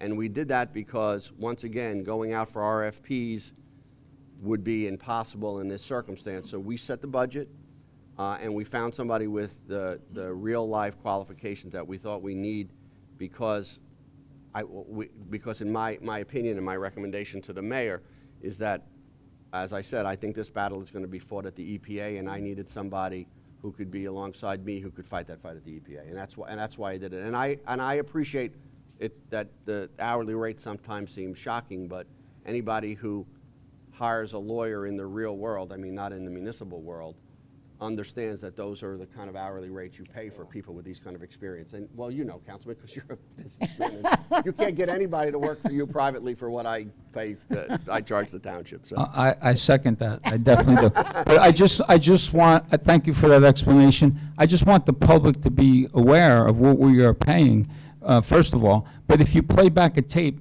2-3 years ago from me sitting here, I've been saying it from day one. We're gonna end up suing BFI. We're gonna need lawyers. There's a bond there for $2.1 million that we need to go after that bond. So when I start thinking about this, I read this proposal, and I know lawyers. I deal with lawyers a lot, like you said. But overall, 60 hours, that's all this is. This is just a tease of what we need to do, the right thing for our public and the right thing for our township, and to get our money back. Okay, safety is definitely number one. It's not just about the money, it's safety. So we can't put a price on that. All I'm saying is we got to go after that responsible party. And that's what's really important here, that as our mayor's working hard on trying everything that he's tried, writing all the letters to the DEP. But the DEP is not our friends. I do not trust the DEP one bit. So this is the reason why we're doing all of this, and with the mayor's guidance and his direction. But we're all betting on one horse, and we're going to end up in court over this. So we want to make sure that we cross all our T's and we dot all our I's, and we're up here together for the safety of our residents. But I just want to make it transparent to our residents that this is $750 an hour, $420 for the associate, and it's only a $50,000. That could be gone in a month. Yeah, So. well, we don't, once again, we don't anticipate that, and we think that, and the other part about it is, of course, as you said, Councilman, we fully intend to go after the responsible parties for all of these costs. That goes without saying, and I apologize for not saying it every time, but that's really the case. Thank you. Mr. Shapiro, you're okay now? Oh, I'm so glad. Okay, on that note. I'm just waiting for Alan to respond to my emails. That's all. Other than that. That is not the subject of this discussion. The subject of this is to have a roll call vote. I only Hey, get one. I only get one a year. One a year you get, Alan. Councilman, Okay. May we have the vote, please? on that consent agenda, Councilman Baskin, Yes. Councilman DePiero, Yes. Councilman Van Zura, Yes. Council Vice President Schneider, Yes. Council President Cohen. Yes. Now we move to the next agenda item, please. Number 7, we do not have one that was pulled off because that is already pulled off Very as good. part of the agenda. So we have our zoning board nomination. Mr. Van Zura. Madam President, if I may, at this time, I would like to nominate the name of Manmeet Singh Verdi of 7 Elmridge Court, Monroe Township, New Jersey, to fill the currently vacant position on our Monroe Township Zoning Board. May I have a second on that, please? I'll second it. Thank you. Any other nominations? Do I have any other nominations from the council? If no further nominations, I'd like a motion to close the nominations, please. So moved. Thank you. Second on that. Second. Thank you. All in favor? Aye. Aye. Any opposition? Okay, Nominations are closed. Now I would like a nomination, a motion. a motion, sorry, to appoint our newest zoning board member. So moved. May I have a second on that? Second. May I have a roll call, please? Councilman Baskin, Yes. Councilman DePiero, Abstain? Councilman Van Zura, Yes. Council Vice President Schneider, Yes. Council President Cohen. Yes. Thank you all. We will now have our administrator's report. Thank you very much, Council President. I appreciate it. I will start my report with the BFI landfill, and I do want to thank the mayor and the council for their leadership in moving forward quickly on this leachate transmission force main. I do think, based on the expert and all the discussions that we've had in the community, that this is the right long-term solution, and the need to move quickly is apparent, and I thank the mayor and council for moving quickly. I also want to thank the mayor for reaching out to the Department of Health to get them engaged as well. So also very excited about that. Also want to remind everybody that every component of this effort, and it's almost a year now from when the first item went up on our webpage, is an entire section of our webpage dedicated to BFI, understanding the situation and trying to make sure that our residents are safe. But I do want to thank the mayor and council. For those of you who may not have been following this as closely, there was an issue last late summer, early fall, where some residents smelled some gases inside their home. Mayor Tamburo immediately wrote to the DEP and EPA. At that point, leachate, which had been flowing into the sanitary sewer system, was moved to being trucked, which created its own set of issues, which still exist today. During a period of about 6 months before we had an expert that we were able to hire ourselves, and in hoping that the EPA and DEP would guide us accordingly, we continued to look at their leachate reintroduction plan. And later this spring, when the mayor asked to hire our own expert, we really came to learn that the force main is the right solution because a force main doesn't connect to anybody's homes. It's a double-lined pipe that carries this leachate and can be more carefully monitored and is the right long-term solution. So I only say that because I know we may have some members of the audience who haven't been following this as closely, and I just want to make sure everybody's a little bit up to speed on that. But everything that this council and mayor have done is on the website, and so that information continues, including the notes from our last meeting. So we're excited about this. But today is a major step forward. Joe Stroin from our utility department will be overseeing the engineer and trying to get us out to bid as quickly as possible with construction plans.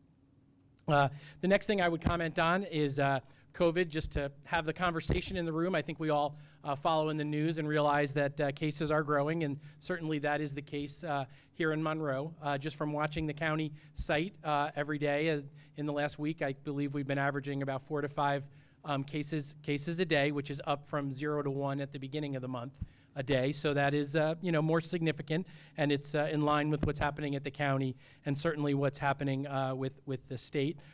For our employees and for our residents, this is another twist and turn in a continuing year and 4-month effort to make sure everybody is as safe and capable to do what they need to do. I do want to thank our residents and the mayor and council for their leadership to this point, and I think we have certainly continued steps to go going forward.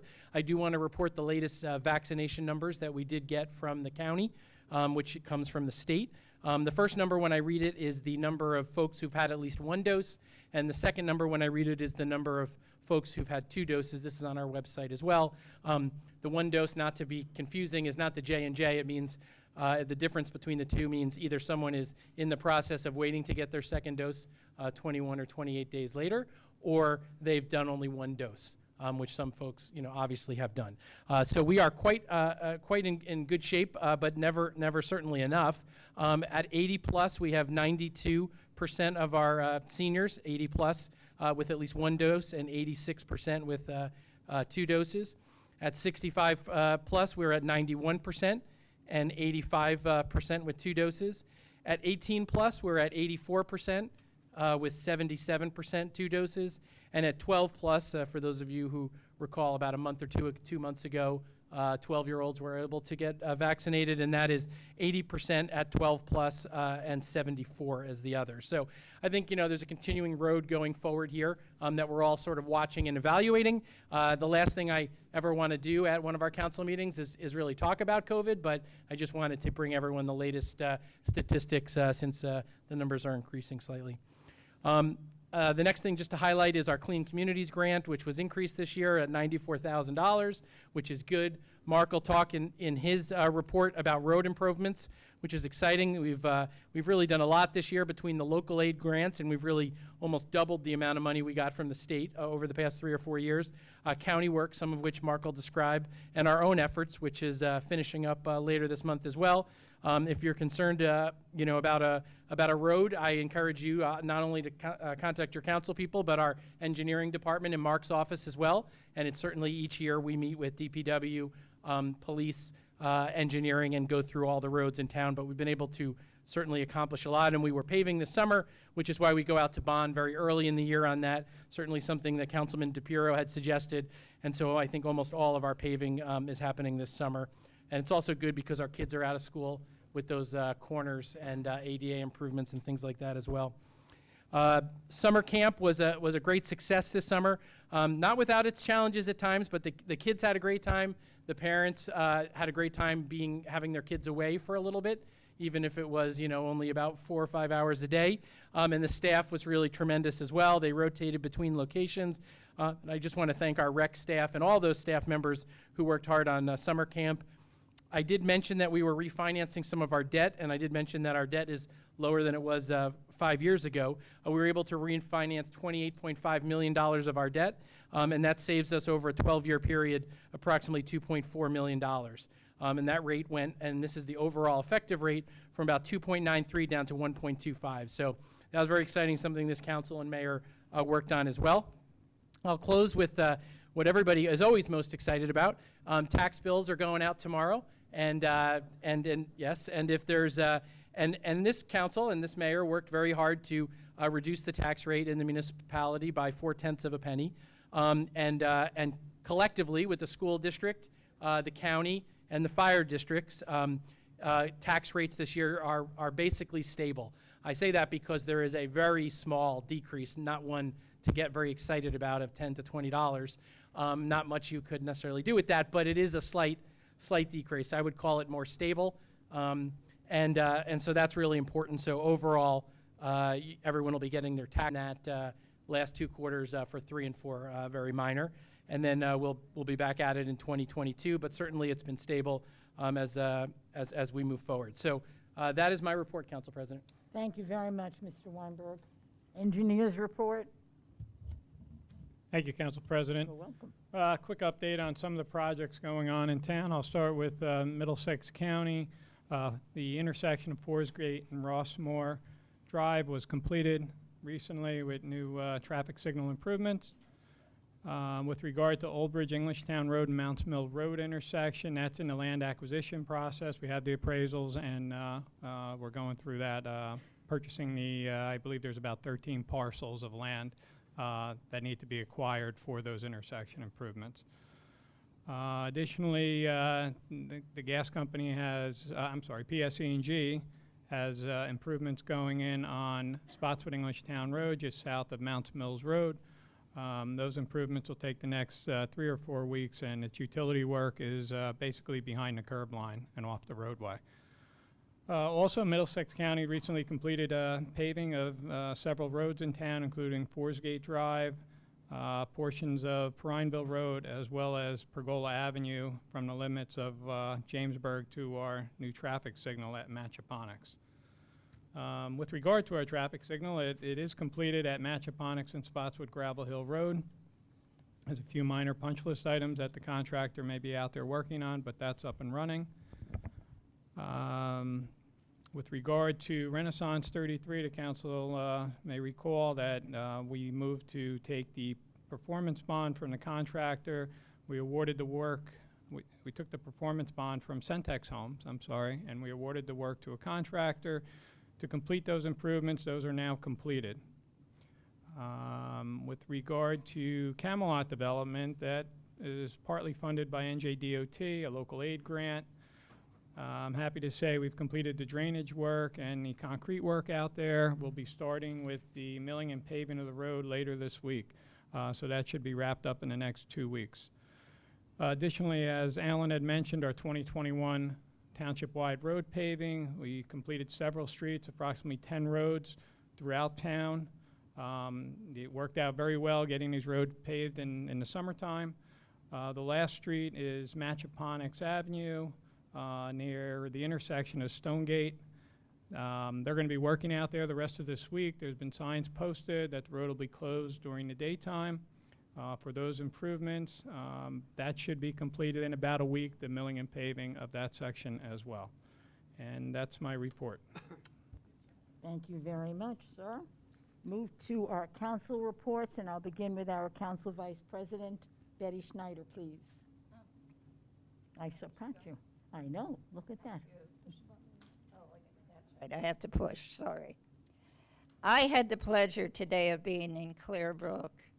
One of our residents in Clearbrook, Doris Odell, will be 100 years old on August 4th. What a phenomenal woman. This is where age doesn't matter because her mind is sharp. She's so interesting. I said to her, please have your family record your life because it was a phenomenal life. I was lucky to be there while she was able to talk. The only problem Doris has right now is not her mind, it's her body. She's having some mobile things. So we're looking into some way how we can help her. Karen from the Senior Center is looking for different things where maybe we can help her with more mobility. But if we all can live to be 100 and have a mind like her, phenomenal. Yesterday, I attended 2 Eagle Scouts Court of Honors. If you know anything about Boy Scouts, that's the highest achievement you can ever achieve.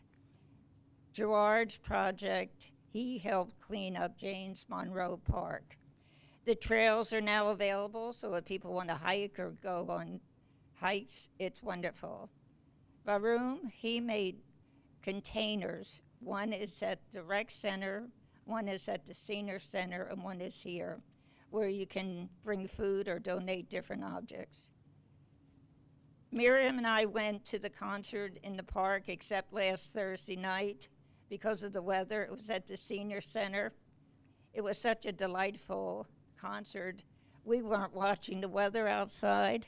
No, we weren't. It was like a monsoon. Yes, it was. All of a sudden, the alarm went off, I think, right? They were saying, evacuate, not us, we stayed. So by the time we left at 8 p.m., Applegarth, we were lucky. We drove through very slow with floods, so we got home. But I would recommend the concerts in the parks. They're wonderful. And if the weather isn't good, we switch to the senior center. We have 2 more concerts.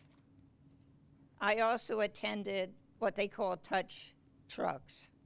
This was at the library parking lot. It was a couple weeks ago. We had our police department with police cars. We had our firemen with fire trucks, the EMS with the ambulance, and all different apply.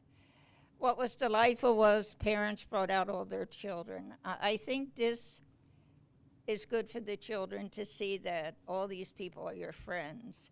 And I know the best one was the police car because they were able to do the sirens and the whistles. But I've been lucky as a councilwoman where I can go to these different things.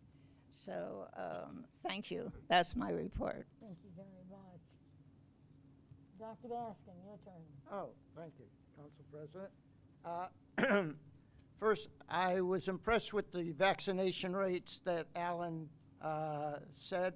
I think 93% and so on, 80, whatever, 80%. However, it should be noted that the New Jersey RT rate of transmission is well over 1. 1.43 is what I read in the paper this morning. It is. And that's something to be careful about, in my opinion. And whether you wear a mask or don't wear a mask, that's your choice. But you can see, in my opinion, this is something to consider. Second of all, those of you that use Federal Road may have noticed that there is a crossing that our town engineer asked the developer to put in, and that was installed, I think, a couple months ago. And I had asked that there be signs put up, and again, he took care of it. And I'm very proud of the administration. They've gone ahead and secured a grant to put in flashing crossing lights because people speed on that road, and sometimes the police department finds a speeder from parking on, they park on Dye Farm Road, and they catch the speeders very often. So these flashing lights are like the ones that are present by the high school, and I think this is going to be another safety feature, and thank you very much, Administrator. As far as, I'm a liaison to the Historic Preservation Committee, and they are having I guess it's a old-timers baseball game in September, and you can check the township website for the exact date. And in addition to that, they're trying to manage some of the problems at the houses on Dye Farm, and there are other people who are, we have Pop's Farm who farms on that. It's actually an active farm. Pop's, David Byrne, manages to grow produce on that farm, and that's something that we're very happy with. Also, I'm a liaison to the Environmental Commission, and we have a very, very good meeting, and one of the things I learned from the last environmental meeting was that Amazon is actually going to open a 33,000 square foot, they're taking space in the warehouse that's being built down, I believe, by 33. And the reason it's so small, you think 330,000 square feet is the right size for a warehouse, but they're only taking part of it because it's the last point of delivery type of warehouse. And that's more or less my report. Thank you very much. Councilman Van Zor. I knew you knew I'd get there. Thank you, Madam President. You're welcome. First thing I'd like to talk about, I'm on the Rec Advisory Committee. We had no more meetings until September, so they're not doing a lot, but the things that we generally talk about at those meetings, which are the recreation programs, there's been a lot going on. As you heard from Councilwoman Schneider, the summer concert program's been going on, and we invite all the residents to go out there. It's every Thursday night. I guess we just have a couple left, but from what I'm told, they're quite wonderful. I was going to go last Thursday, and I have to tell you, I did not realize that when it's pouring rain, they moved it indoors. So I would stand corrected on that one. But if there's ever rain, then you go to the senior center. But if it's a nice day, go out and enjoy the park. You know, we've been pent up for so long. It's nice to get out and have a good evening and, you know, with your fellow residents. The second thing, as the chief mentioned early on in the meeting, tomorrow night, August 3rd, is National Night Out from 6 to 9 o'clock at Thompson Park. So again, for all the residents to go out and, you know, and just kind of like what we saw at the beginning of the meeting here tonight, you know, with the student program and you know, stuff. It's nice to get out among the officers and you know, see officers when they're not just pulling you over for speeding or talking on a cell phone or something, right? And you know, we do have a great police force in our town. They're really a bunch of good guys. They do a good job. You heard me say it over and over. We're like the 4th safest town in the state, you know, one of the tops in the county. So nice night out, and it's a good purpose for everything. One of the other things that comes under the rec advisory is also the community gardens. And listen, not me. I'm not the green thumb guy, but I've seen pictures all over of some of the things that have been growing over there, and a lot of our residents that partake in it, not only do they enjoy it, but apparently they're pretty good at what they do. I don't know. I don't know what I got. It was some kind of eggplant or something. It's not getting there too well, but everybody else is doing well. Mine's not at the community gardens. I got mine when they had they handed out the seeds at the library. So all that stuff is coming along. You know, nice. Get out and hang out with your neighbors and enjoy it. That's what it's there for. And you know what? The township provides for these things, so it doesn't cost you anything to go out there. Go and have some fun. Next thing I wanted to talk about is the master plan. We didn't talk hardly at all about that tonight, if at all, but this Wednesday, so you got a full week here. Tomorrow night's National Night Out. Wednesday night is the master plan. It's our last master plan meeting, and it's from 5 to 8 at the library. So we had the first one at the senior center, the second one at the rec center. This is the last meeting, and it's going to be at the library. And I know some of you folks have been pretty good about coming out and meeting and talking, and part of it's all about filling out that survey or telling them what you think. You know, I've heard some people come up with some wonderful ideas, but you know, unless you put it in the survey, it doesn't get considered as well as it might, you know, otherwise be considered. So please consider doing that, and don't, you know, most of us here, you know what, you come to a council meeting on a Monday night in August, you guys are the ones that are involved, but tell your friends and your neighbors and stuff, fill out the survey, and then that way they have a chance to be heard. So I do understand from talking with our people that are running the program, the survey's going to run probably until the end of August. I don't know if that's going to be extended at all. We're starting to get through this phase now and starting to, you know, get a little bit more wound down on it. So try and fill it out if you can.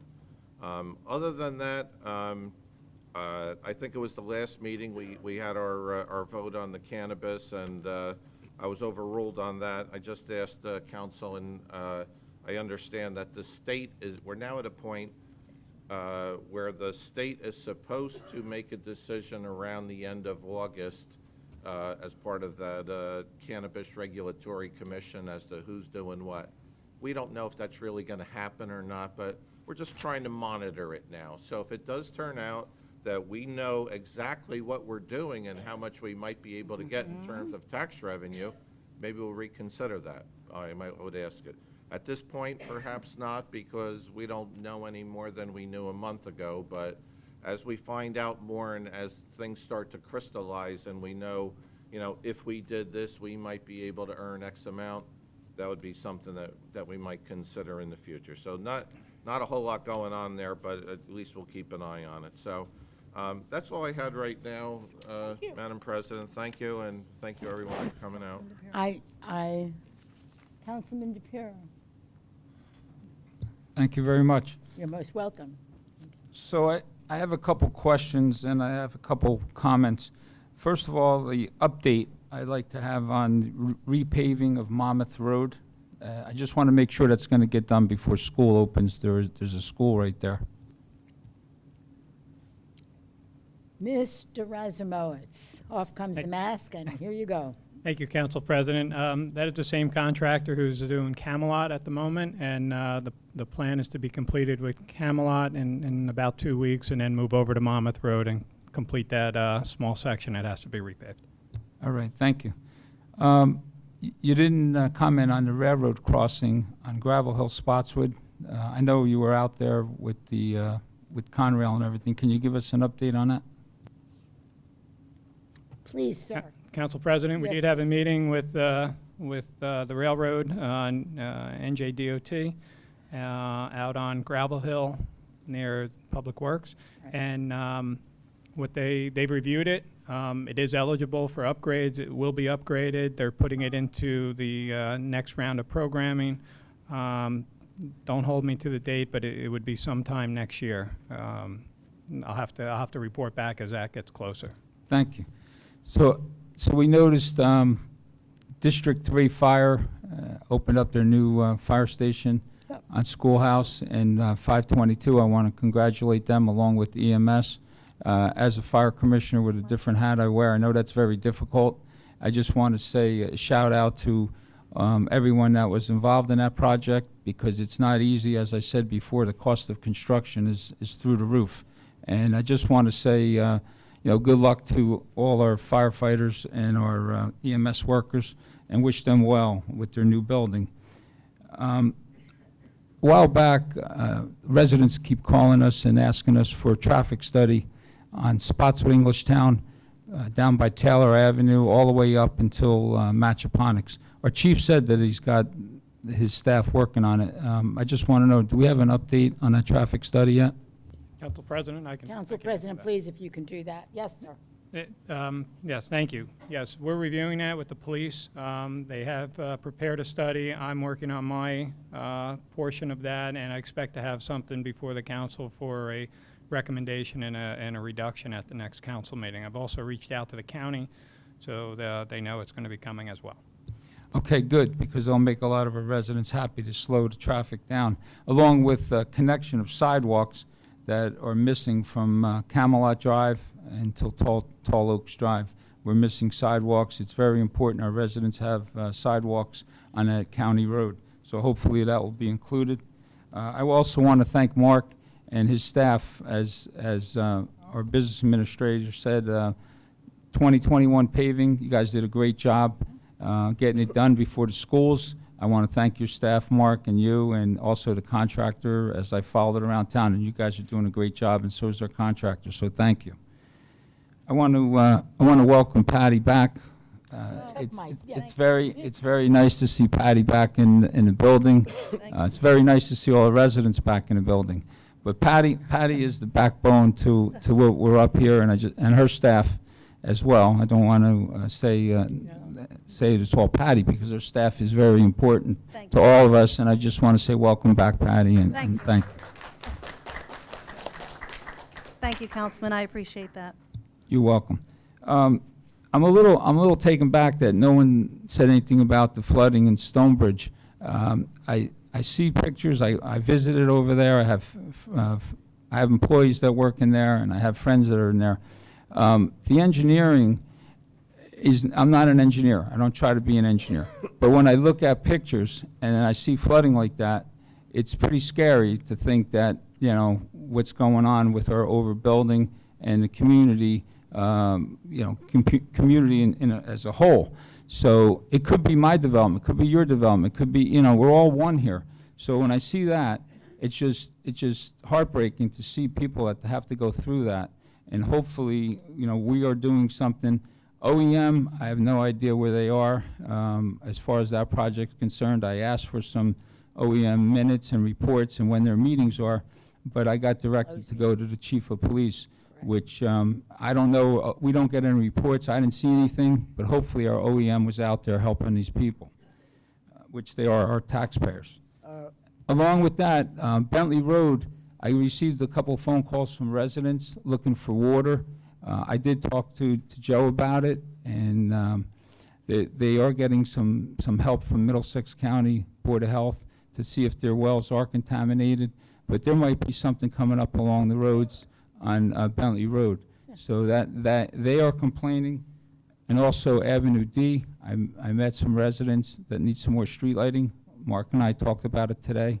So we're just trying to help all the residents that we can, because there are a lot of problems in our community one by one, and we're addressing them as much as we can. But it's nice to get communication, and when I ask, I just like to be responded with communication. That's all I want. So have a good night, and thanks for coming. Thank you. Mr. Asimowicz, did you want to comment on Stonebridge? Sure, and the thank you, Council those President. basins, please. I'll start the last comment, the street lighting. Avenue D, that was one on a list of a number of street lights that we put in, I want to say, over a year ago, maybe closer to a year and a half ago. And, I can't answer for Jersey Central Power and Light as to what happened to it. It was resurrected last month, and I've been following up with them weekly until we get these lights taken care of, the one on Avenue D in particular. But there are other locations throughout town that we've asked. Also, just on street lighting, if you do have a street light that's out on your street, you can either contact Jersey Central direct or through their website, or call my office, the engineering office, and just give us the location, and then we can see to getting a street light fixed. With regard to the Stonebridge flooding, I was very shocked to see some of those pictures that councilmen have spoken about. I was out there on Friday morning. I spent several hours out in that neighborhood.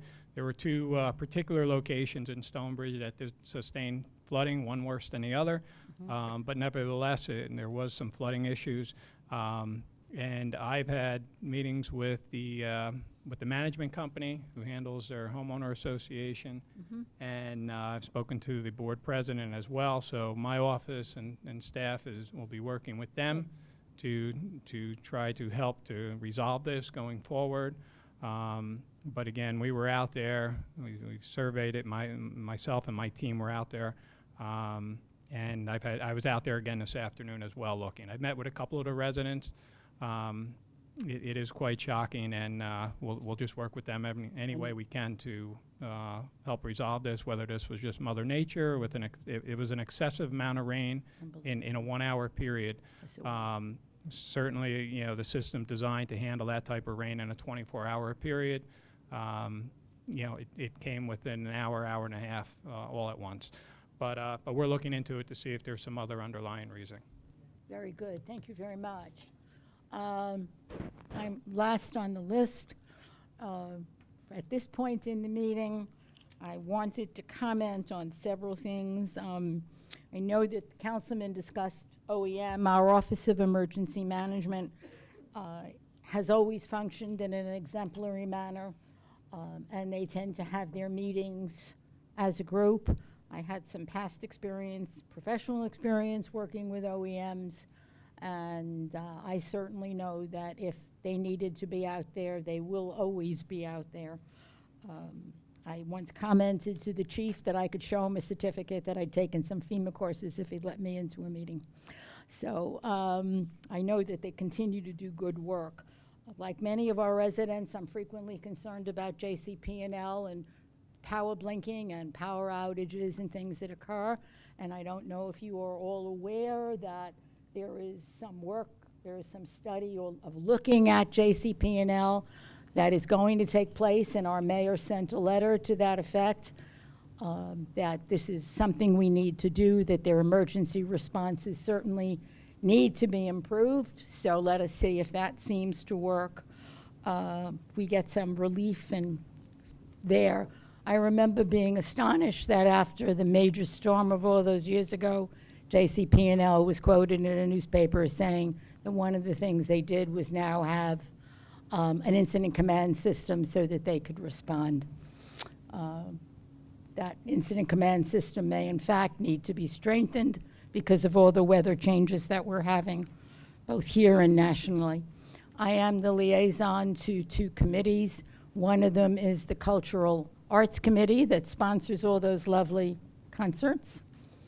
And I would like to say that one of the nicest things I've seen happen is because of Mayor Delina's initiative in contacting all of our residents and asking them if they were interested in serving on boards and commissions, is that we got quite a list of people with quite extensive experience in a variety of areas who indicated an interest in serving on boards and commissions. If you didn't get one, you can go to the website and certainly look for it. But as a result of that, there were a stack of people who expressed interest in cultural arts, some with very direct experience in running theater productions, et cetera, and we were able to fill many vacant positions on our Cultural Arts Committee. And so the meeting seemed to have a wonderful new enthusiasm that I like a lot. The second thing that we did was that I also am the liaison to the newly formed Health Advisory Council. We chose the members, again, were people who submitted, found applications of people who with qualifications who are interested. And I know that Ms. Iosa, the chair of that committee, is going to make some comments in the public comment section regarding our very first meeting, so I wanted to say that. My final comment would be that all of you who are here are aware or should be aware that all of this council has been interested and involved in the issues around what is going on with the leachate. Because as every one of us has said here, that the health and safety of our residents is what is important, and that we have all attempted to move efficiently and effectively to get a problem resolved, each and every one of us. With that in mind, I would like to move to our mayor's report. And again, our welcome that you are here this evening. Thank you, Council President, for allowing me to report, My address, pleasure, and sir. wrap up these reports. Thank you. I actually had about 10 or 15 things I wanted But to we say, fixed but it for you. obviously you covered quite a few I'm of it. sorry. I do just want to first say welcome. It's and I do want to thank the technical staff too for having the meeting live as well. But it's just to be here. I think we've all, during COVID, the shutdown and subsequent time afterwards, we've all had some sort of emotional experiences. For me, it was not having a draft beer for many, many months, and having that first draft beer sent shivers down my spine. Going to the Rutgers spring game was something very emotional for me.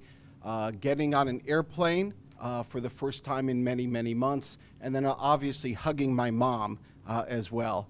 But being here tonight is up there to be on the dais, to have everyone here. This is something very, very special. I do want to just briefly talk about just BFI regarding that, and Councilman DePiero talked about trust. And Councilman, I do not trust any entity with 3 letters, whether it's BFI, DEP, EPA. I trust Monroe. I trust what we do here. I trust our decision making, because that's what we're here for. We all realize the health and safety of our residents are of utmost importance, and for that, the trust starts and ends with what we have right here. There was also something that was, on another note, something was brought to my attention regarding justice for Corey. It's a young child, Corey Micciolo. There was a terrible tragedy where he passed away.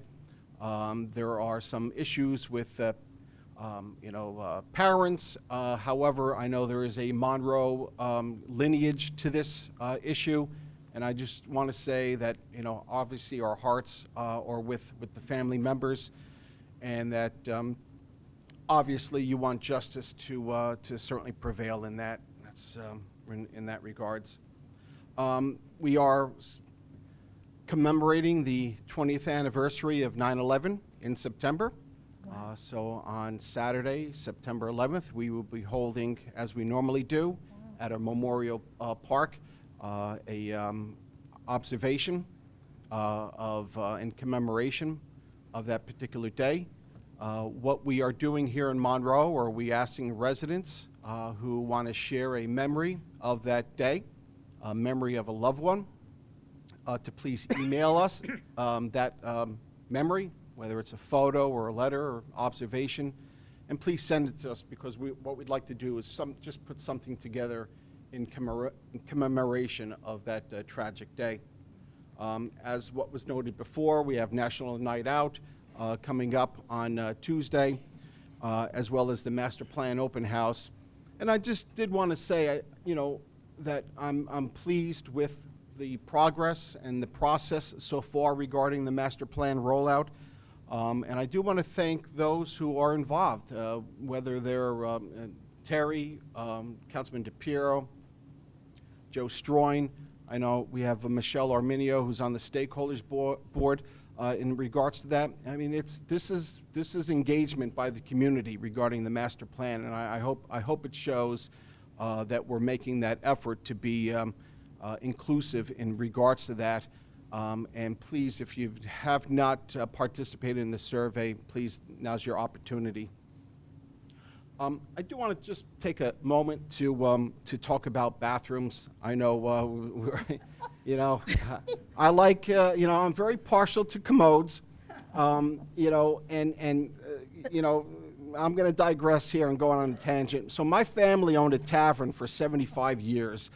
And, it was Ford's, New Jersey. There was rival bars that we had. And, the one thing that that Delina's Tavern was always very proud was, maybe not the prices, maybe not the quality of the food, but it was the cleanliness of the bathrooms. That it was the Delina boys would go in there on Sunday morning and clean these bathrooms. So I'm very partial to commodes and having very nice bathrooms. I told you I was going to go off on a tangent on this one. And you would. But I just think it's very important to have those facilities in our parks. I am a frequent visitor of Avenue K, Veterans Park there, and I know we've had some porta-johns there. They are targets by some of the youth to be knocked over or to have M80s blown up in them. So I really, really would like to see a very nice bathroom there, like I said, and it was just a pleasure to see this on tonight's agenda.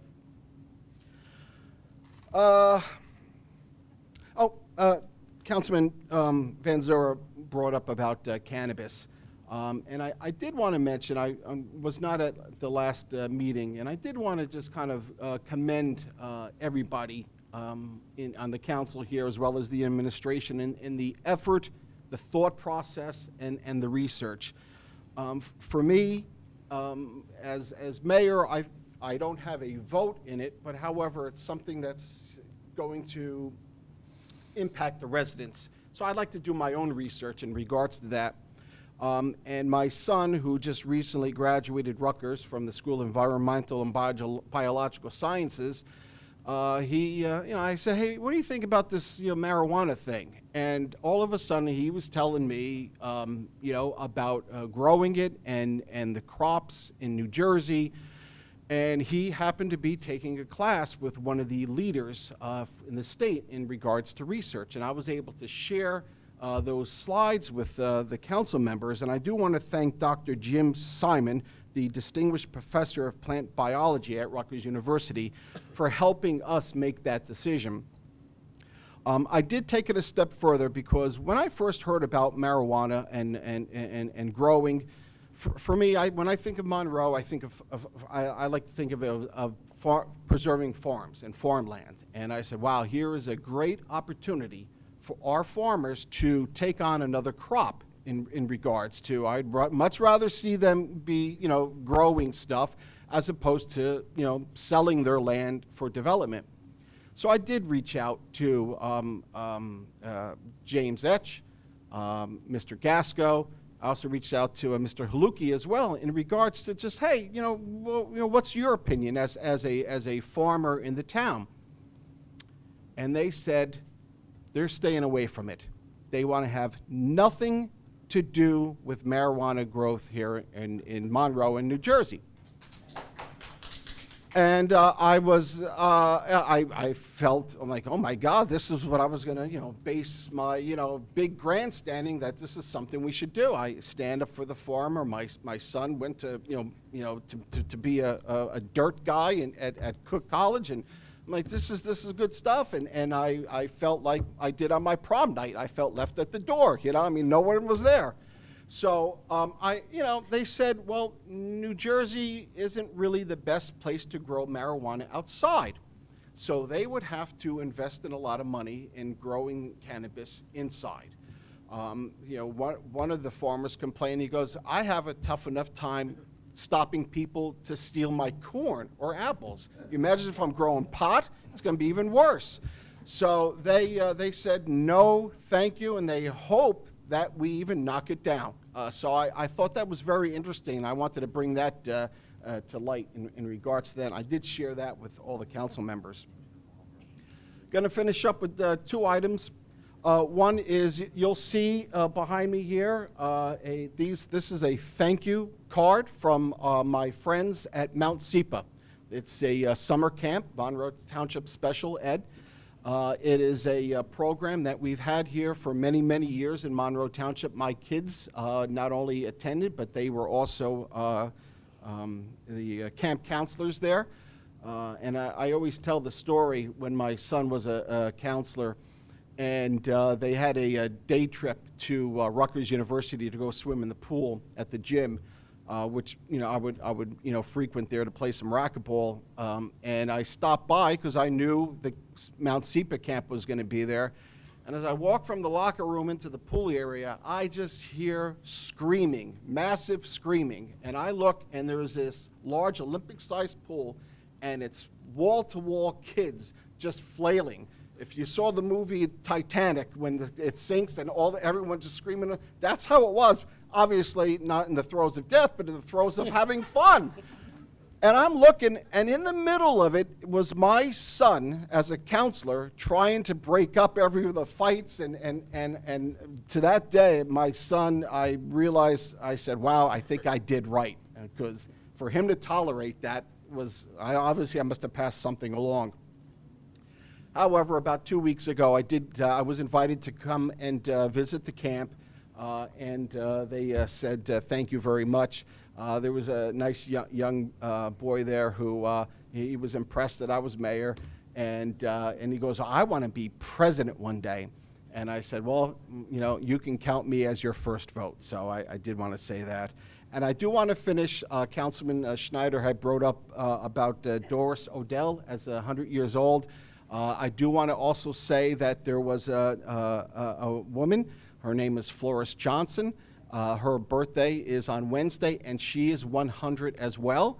So we're pumping out some good aged people here in Monroe Township. Must be a great place to live if we're here with a lot of people from that are 100 celebrating that great number. But I do want to just finish with this. Doris, when asked about, well, what's the what's the words of wisdom that would get you to 100 years old? And these are Doris's words: stay positive and don't involve yourself in nastiness. With that, I thank you. That is a very nice note on which to end this, folks. And at this moment, I would like to have a motion to open our public comment section, please. So moved. Thank you, sir. A second on that motion. Second. All in favor? Aye. Any opposed? I like that. We have public, please come to the microphone, state your name and address, and you have 5 minutes. A running 5 minutes, so please. Okay. Please hold the clock for me then, and no comments until I'm finished. My name is Melody Henry, and I live at 264A Glen Road. So, government's first duty is to protect the people. That being said, I noticed that Interim Mayor Delina and members of his council, Betty Schneider and Terry Van Zora, I'm sorry if I apologize if I didn't say that well, they had a 1/2-page advertisement in the Clearbrook Courier this month. I would like to know how they are fulfilling their duty in protecting the residents, specifically at Clearbrook. They said, and I quote, "We have helped each other during the pandemic," end quote. However, they neglected to help the residents of Clearbrook, and I'll tell you why. Residents of Clearbrook have written letters, texts, and made phone calls to the town and to the senator, and all have gone unanswered. The residents of Clearbrook have been experiencing loss of our civil liberties under the leadership of an abusive board and a disrespectful management company. Interim Mayor Delina, in his article, goes on to say, and I quote, "Life returns to normal. We are maintaining the quality service that our residents need and deserve." I agree with you, we do deserve it. But again, I ask, what about Clearbrook? For more than 1.5 years, the Clearbrook community has experienced total lockdown. I couldn't go get a beer. I couldn't even go kiss my kids, nothing. Total lockdown. Both administration and cultural center buildings have been closed to all residents, while the board, the management company, the maintenance company, the nurse, the golf pro, who were able to utilize the buildings the whole time and without wearing masks. That was throughout COVID. These buildings, I will remind everybody, are owned and paid for by the residents who live in Clearbrook. So, where were Interim Mayor Delina, the council members, Schneider, Betty Schneider, because you are Ward 1 Council, and Councilman Van Zora? During this time, where were you? How were you ensuring the rights and protection of these residents? And in another advertisement in the Clearbrook Courier, Senator Greenstein says, and I quote, "It's been a rough year for our senior communities." I'll second that. "I am pleased that the governor has signed legislation which should prompt the reopening of pools and clubhouses. This will provide much-needed relief, especially to the vibrant and active senior communities in Monroe, to regain access to amenities they deserve," end quote. Now, while this is a noble statement, I can tell you, as a resident in Clearbrook, it didn't happen in Clearbrook. Despite the fact that the residents continue to pay their HOA fees, and we continue to pay our taxes to this town, the law was ignored, and no one, absolutely no one from Senator Greenstein's office or the town council listened to our residents. So where is the government protecting the people? No one from Senator Greenstein's office or the town council cared enough to show up and help the residents achieve the services and amenities that they so deserved. All I can say is shame on all of you for neglecting to do your duty to the Clearbrook residents. You make a mockery of advertising your accomplishments, or should I say, lack thereof. So we have residents today who are suffering from anxiety, from depression, from psychosomatic illnesses, from malaise, and a host of other ailments because of the severity of the lockdown and the disrespect of a board that is tyrannical. Things were so bad, seniors actually had to get up and protest. At our age, we're becoming activists. We're protesting against these things. They had to get the attention of the board to get some relief. Finally, they throw us some bones. And they say, oh, now we're opening all the amenities. Well, guess what, folks? It was a little too little and a little too late. Yeah, The pool is now open, but let me tell you, every 45 minutes, everybody evacuates because it's closed for another 15 minutes. This is all day long. All residents have to evacuate the pool at that time. Council President. And to add Yes, your insult to 5 minutes is up. Would you please finish your sentence? I will. And to add insult to injury, the board has hired people to control the residents, actually control That is them. not finishing and a make sure sentence. I'm finishing the paragraph. Not the paragraph, your sentence. You are interrupting me, and I I'd like am to finish. interrupting you because your time And is make up. sure they do what they are told. These hired hands show no identification, and they are very intimidating. I ask, why is this necessary? Residents do not know because the board is not transparent. What protection does this town provide for tyrannical you boards, please finish boards now? overstepping their boundaries? Thank you very much. You now I have want to say conceded one more your thing. time. Clearbrook residents' rights and freedoms are being taken away by a tyrannical board and an incompetent management company. Your government job is to protect those rights and Would you freedoms. please I conclude your respectfully ask statements that you now? Fulfill your duties to the Clearbrook residents. Thank you very much. You may Thank take, you we for will your see time. if any of our council people wish to comment on this, please. I'll respond. comment. Oh, but just a moment. If we can, Council, we're in the middle of the public comments. So Yeah, can we no, I'm keep sorry, going? you're right. We will keep going, and when they will finish.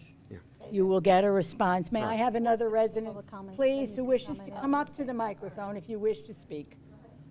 Okay, I'll wait. Sorry. Thank you Council for the President, correction. I think that It's people just- who are out of Quiet. order. Yeah.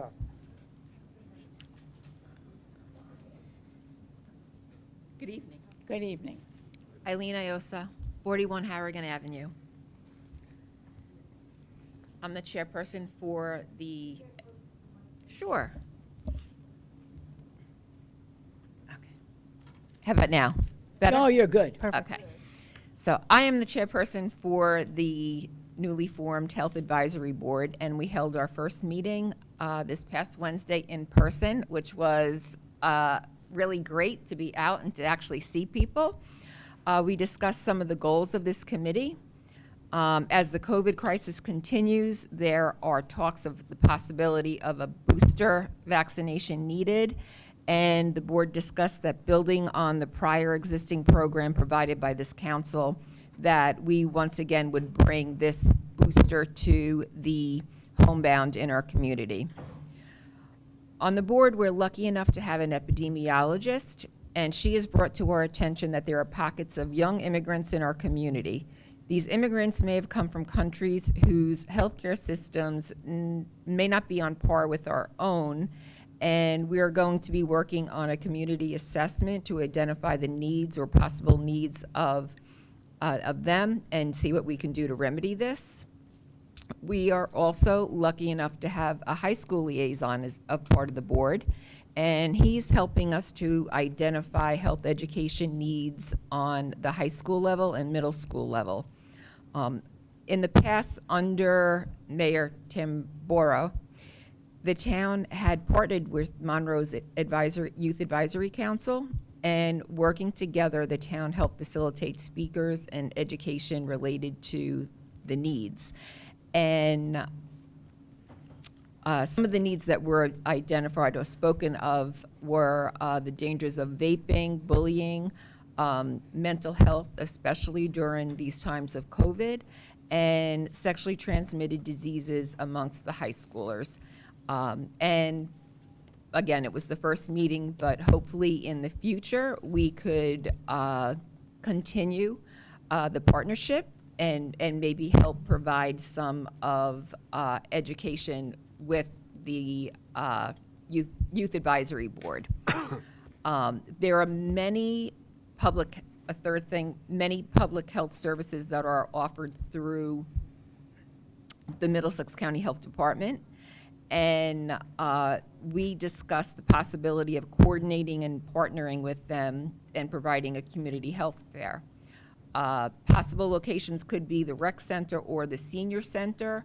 And a million years ago, when Miriam actually was in charge with the health department, we worked together and provided health fairs in some of in communities.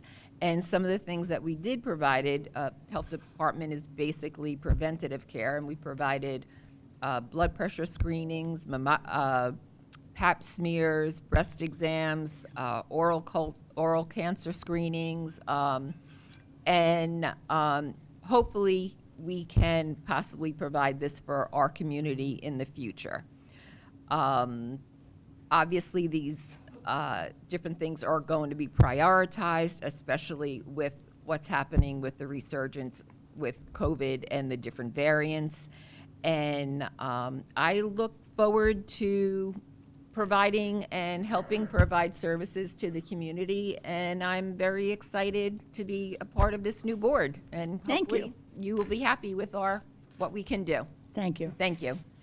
Yes. We have 1, 2, and 3 people waiting to see us, to speak.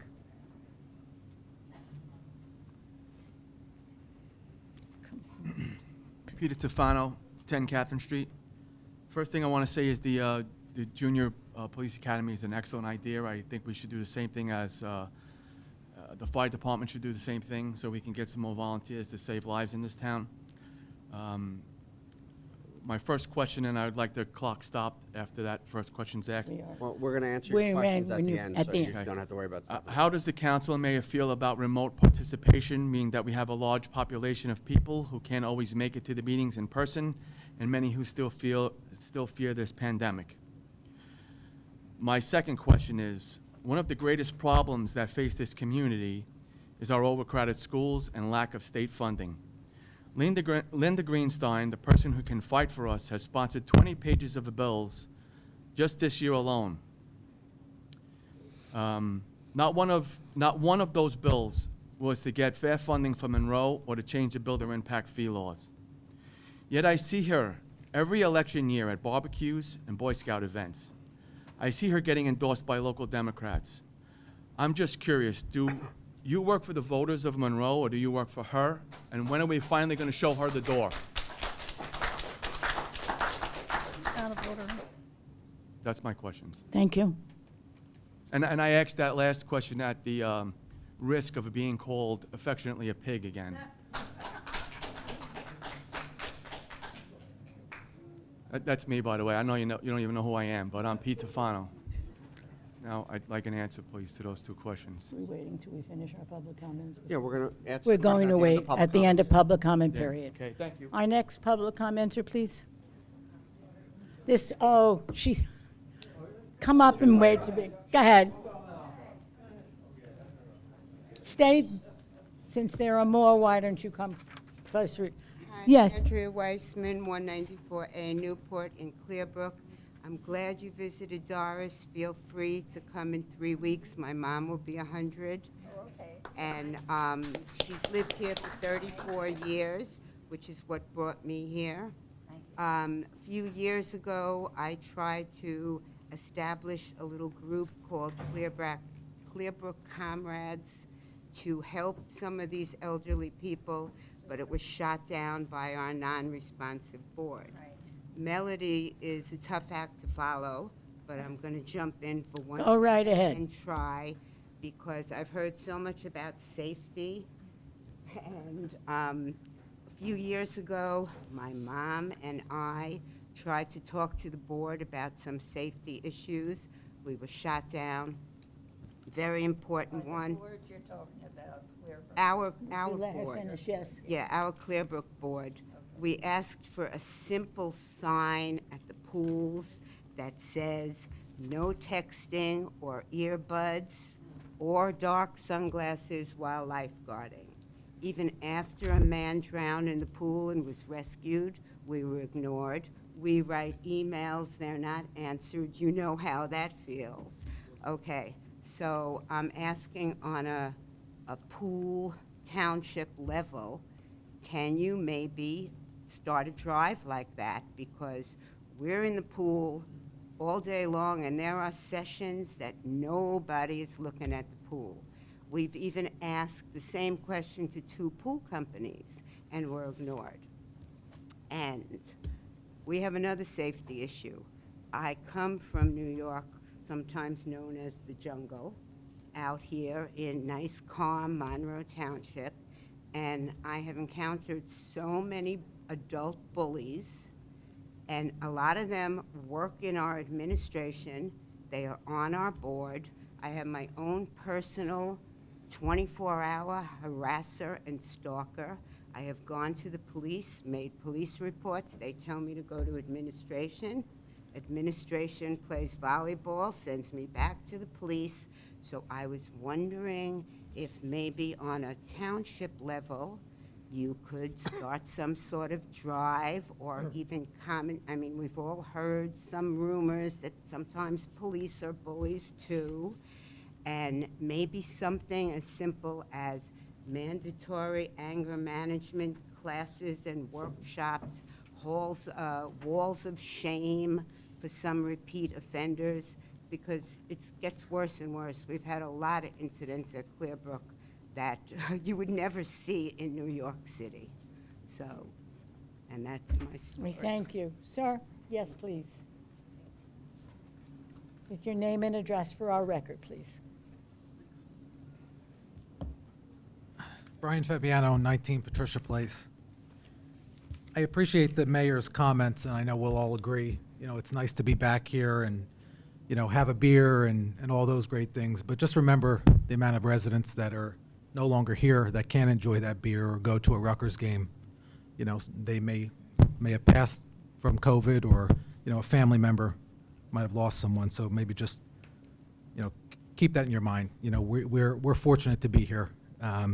Sometimes the beer doesn't always matter. The previous person asked about opening the meetings up to remote participation, so I would just echo that to see if that's something this council has in mind. I think we heard here tonight pretty apparent that the DEP is not going to come to town, and the attorney said, you know, anything with the 3 letters will likely be, you know, suing. So is it fair enough to say, you know, when we told those residents over by the landfill that DEP would be coming to talk, that that's not going to happen? I would also echo someone that talked about, you know, Benson and Greenstein being here. Following the Board of Education for many years, it's been a struggle to get them here for a meeting, you know, to talk about fair funding. I hate these microphones, I apologize. To talk about fair funding and, you know, our overcrowding in schools. So I'm wondering, maybe, I was going to ask for a show of hands, but it doesn't seem like you're answering questions now, but between the Chardonnays and you know, Rosés and Cabernets and these backyard parties, are any of you asking Linda Greenstein or Dan Benson or any of the other guys that are out here campaigning what they're going to do to help us in our schools? That's obviously a very big problem. There has been some talk tonight about, obviously, the terrible flooding in Stonebridge. I know that, you know, we've obviously turned that money back over to the, you know, the bonds have been released. So will that be on the residents' back in terms of remediating any problems that are there? So that was one of my questions. Finally, well, I think maybe I got to them all. Thought I had one more. Yep, that's them all. I do appreciate your time. We thank you. Does anyone else wish to comment? Mr. Levine, yes, please. Sorry, sir, and then you're, okay. Your name and address for the record, please. Martin Levine, 26 Westminster Drive, Monroe Township. And I'd like to thank you for the opportunity to be here. Council members, Mayor Delina. Into the microphone, please, sir. Yes, sorry. 6 years ago, my wife and I moved to Monroe Township from Coney Island. The first person we met was our neighbor, Miriam Cohn. Oh. I remember her warm greeting and her ability to make us feel that we belonged in a community of friendly and caring people. And it wasn't until a week later I learned that she was president of our homeowners association. Quiet and unassuming, friendly and helpful. That's Miriam Cohn. In my former life as a resident, 27-year board member and president of a self-managed $850 million cooperative housing development, I knew that Miriam was a special person doing a remarkable job. When she became a member of the Monroe Township Council, Her desire to help others was unquestioned, as expressed by her modest demeanor and tireless efforts on our behalf. Upon becoming president of our township council, the only thing that changed was her ability to recognize the opportunity to do more to help us all enjoy a better life. The philosophy that by improving the quality of life for everyone, you improve the quality of life for your own family was and is of paramount importance to Miriam. Now, having served 26 years as a New York City public official, I know firsthand how difficult the job may be at times. There are those who help and those who criticize. Constructive criticism is always welcome, but there are those who criticize for their own selfish motives because they lack the ability and dedication of whom they disparage. Having held the positions of Commissioner, Director of a New York City Public Authority, and Board Member and Chairman of a New York City Health and Hospitals Corporation acute facility, I speak from experience. We are human beings with flaws and faults, and if there is ever any doubt, those of us who pursue the cause of helping others are always deserving of the benefit of righteous purpose. Thank you, Miriam. Thank you. And the reason that I'm here tonight to say that is because in November 2019, I suffered a heart attack, and I was scheduled to undergo open heart surgery. And Miriam being a nurse and knowing my background in public health, suggested I look into synthetic arteries, which I did. And I actually found a company in Pennsylvania, Seacamp Medical, that was going into stage 3 trials. And I brought that to New York City Health and Hospitals Corporation. The motion was passed that the facilities of New York City be allowed to work with the university that was involved in the development of synthetic arteries. They're into stage 3 trials. And then I realized, and thanks to Mayor Delino, who teaches at Rutgers, I realized that all my doctors at Robert Wood Johnson were on the faculty of Rutgers.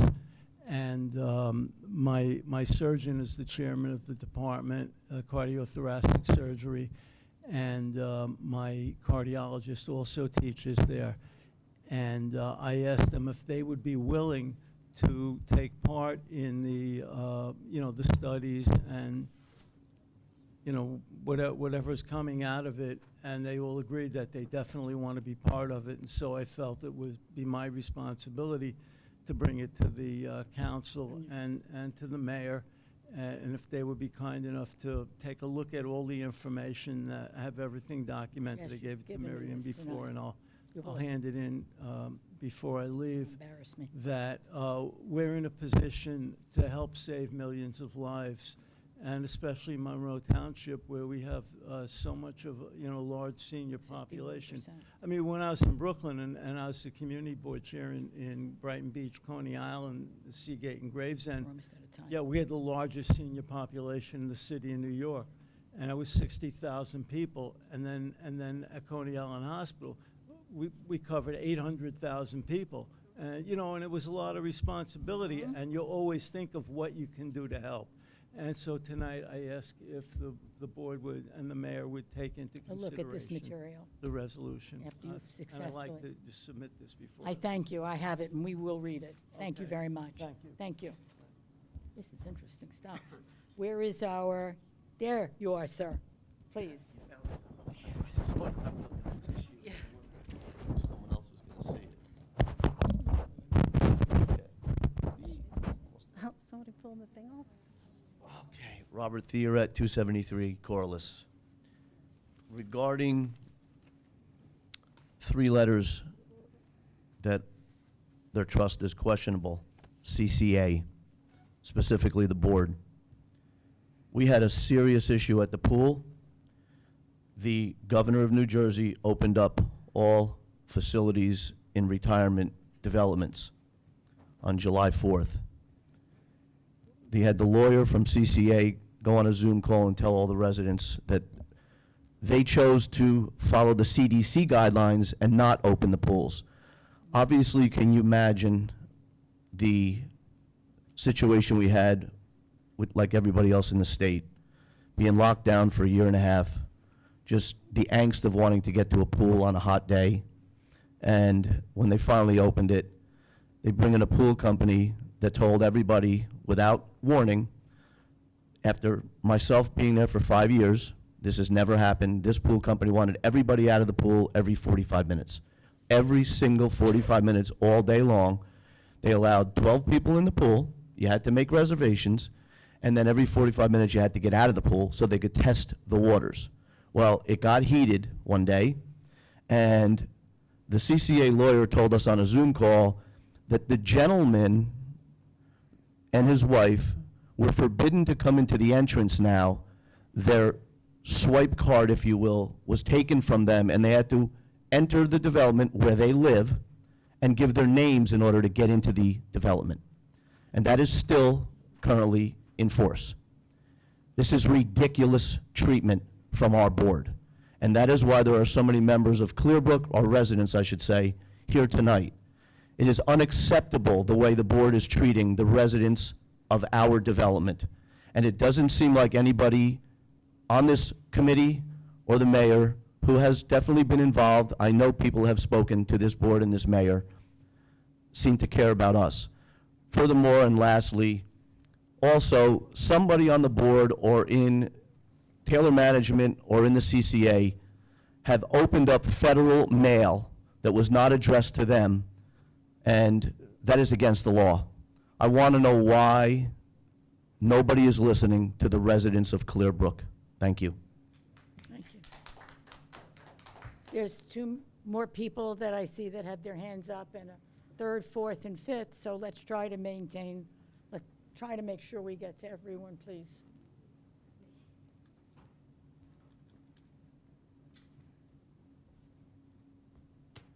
Sorry, cleaning. That's a good idea, that's why they're there. Oh, the whole table, too.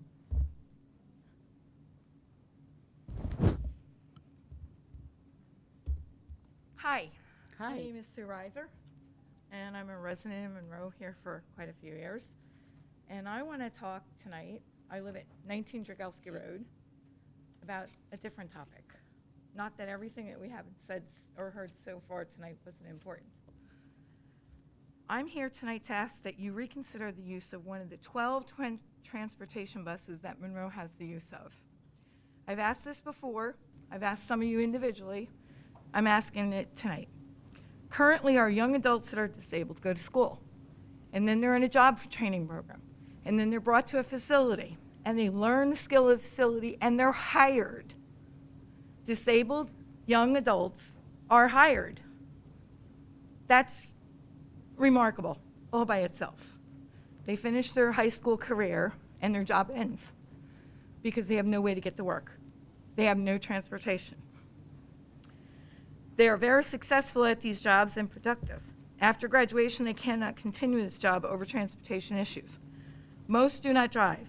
These are township residents that are gainfully employed and paying taxes. They're working at Monroe-based jobs like Monroe Village or Stop and Shop. All involved are part of the Monroe community. I'm asking you today about a quality of life issue for these young adults.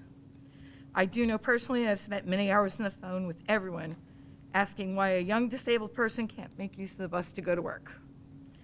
I have been told because it's not medical, it doesn't run every day, and of course the best answer is that MCAT should do it. Well, when you call Middlesex County Area Transport, you are told that since Monroe has so many buses already, they do not have to come and won't come into Monroe. That's not counting the adult community buses either. This is just the Monroe fleet I'm talking about. And of course, I'm also told that they're only for seniors. But that's not what the description on the website says.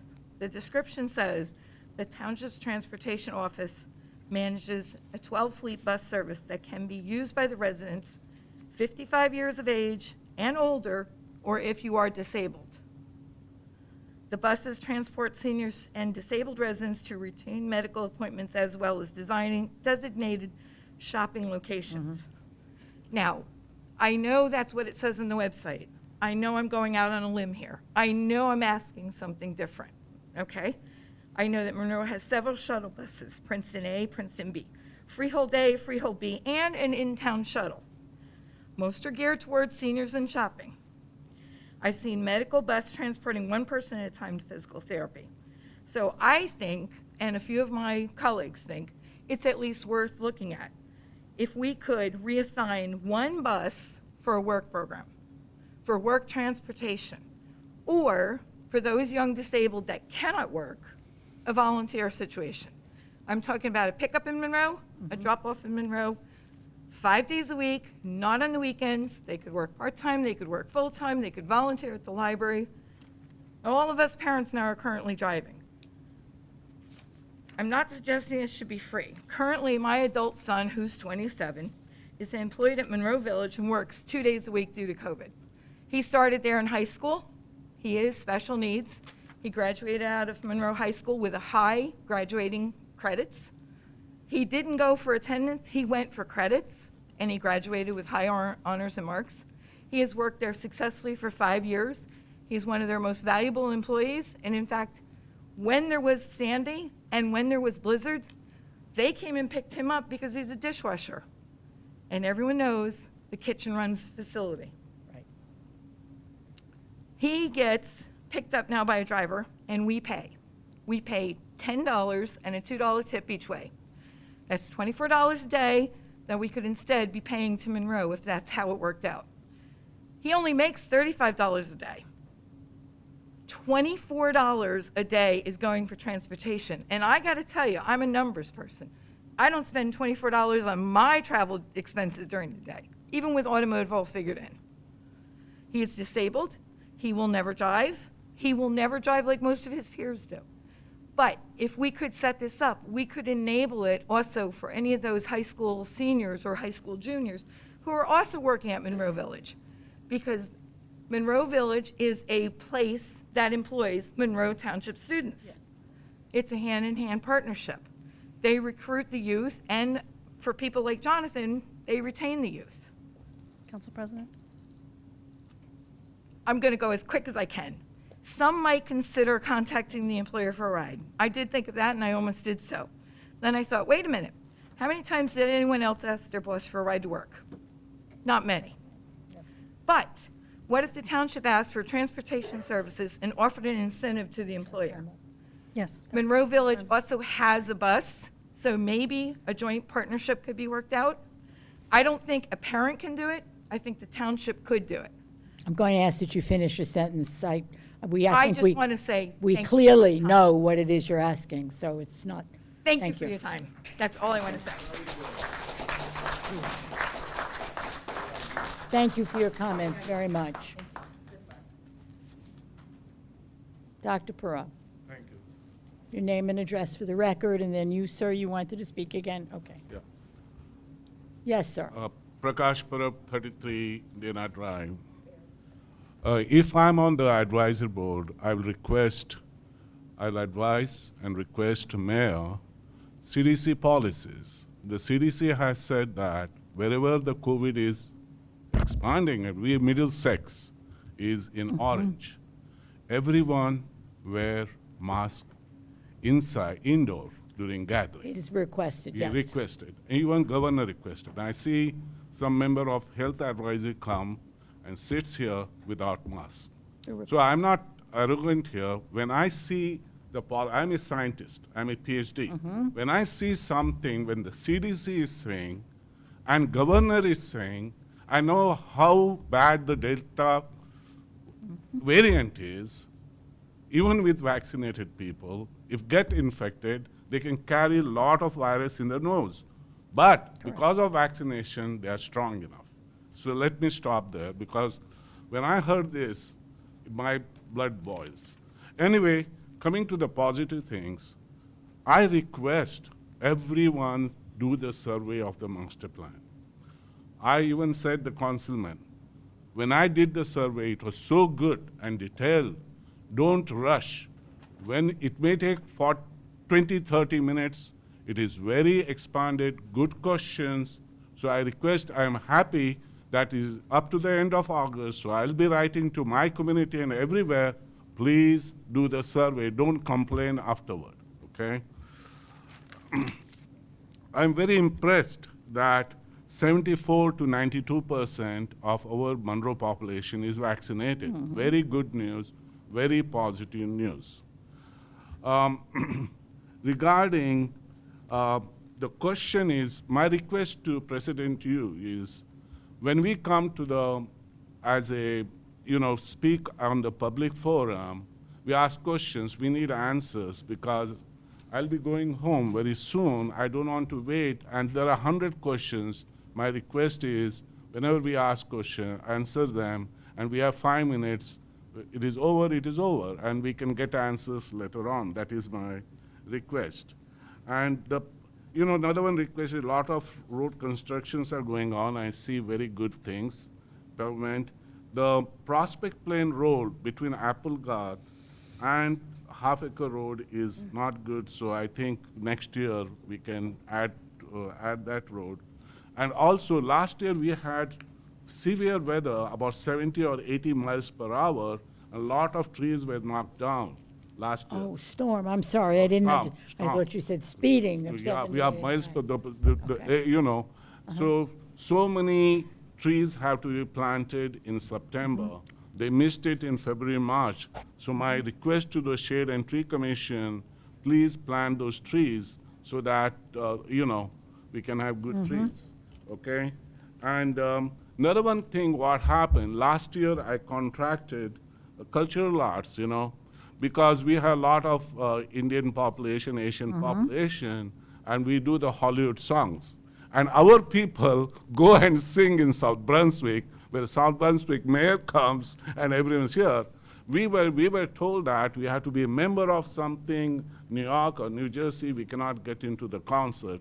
We had good singers here, so let's have a Hollywood songs and dance for that, a concert, okay? Next year we can think, so my request with that.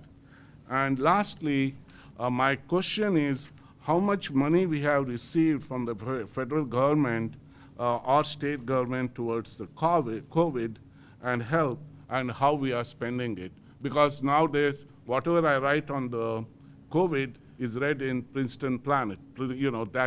That newspaper is carrying my write-up, so I read that, and there in Princeton, they are discussing how much money they have received, and they are making it very transparent how they are spending it. So I request to do that, okay? Thank you very much. Thank you. Was there somewhere else who was waiting? Yes, this gentleman, and is that okay? Yes, thank you, and then you, Michelle, all right?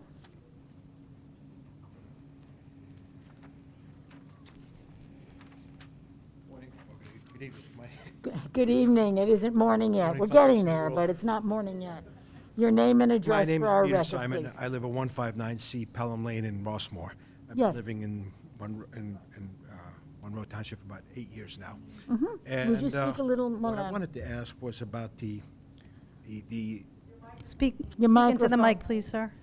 okay, what I wanted to ask was about the DOT issue with getting trucks off of our roads over on Applegarth Road and Prospect Plains Road.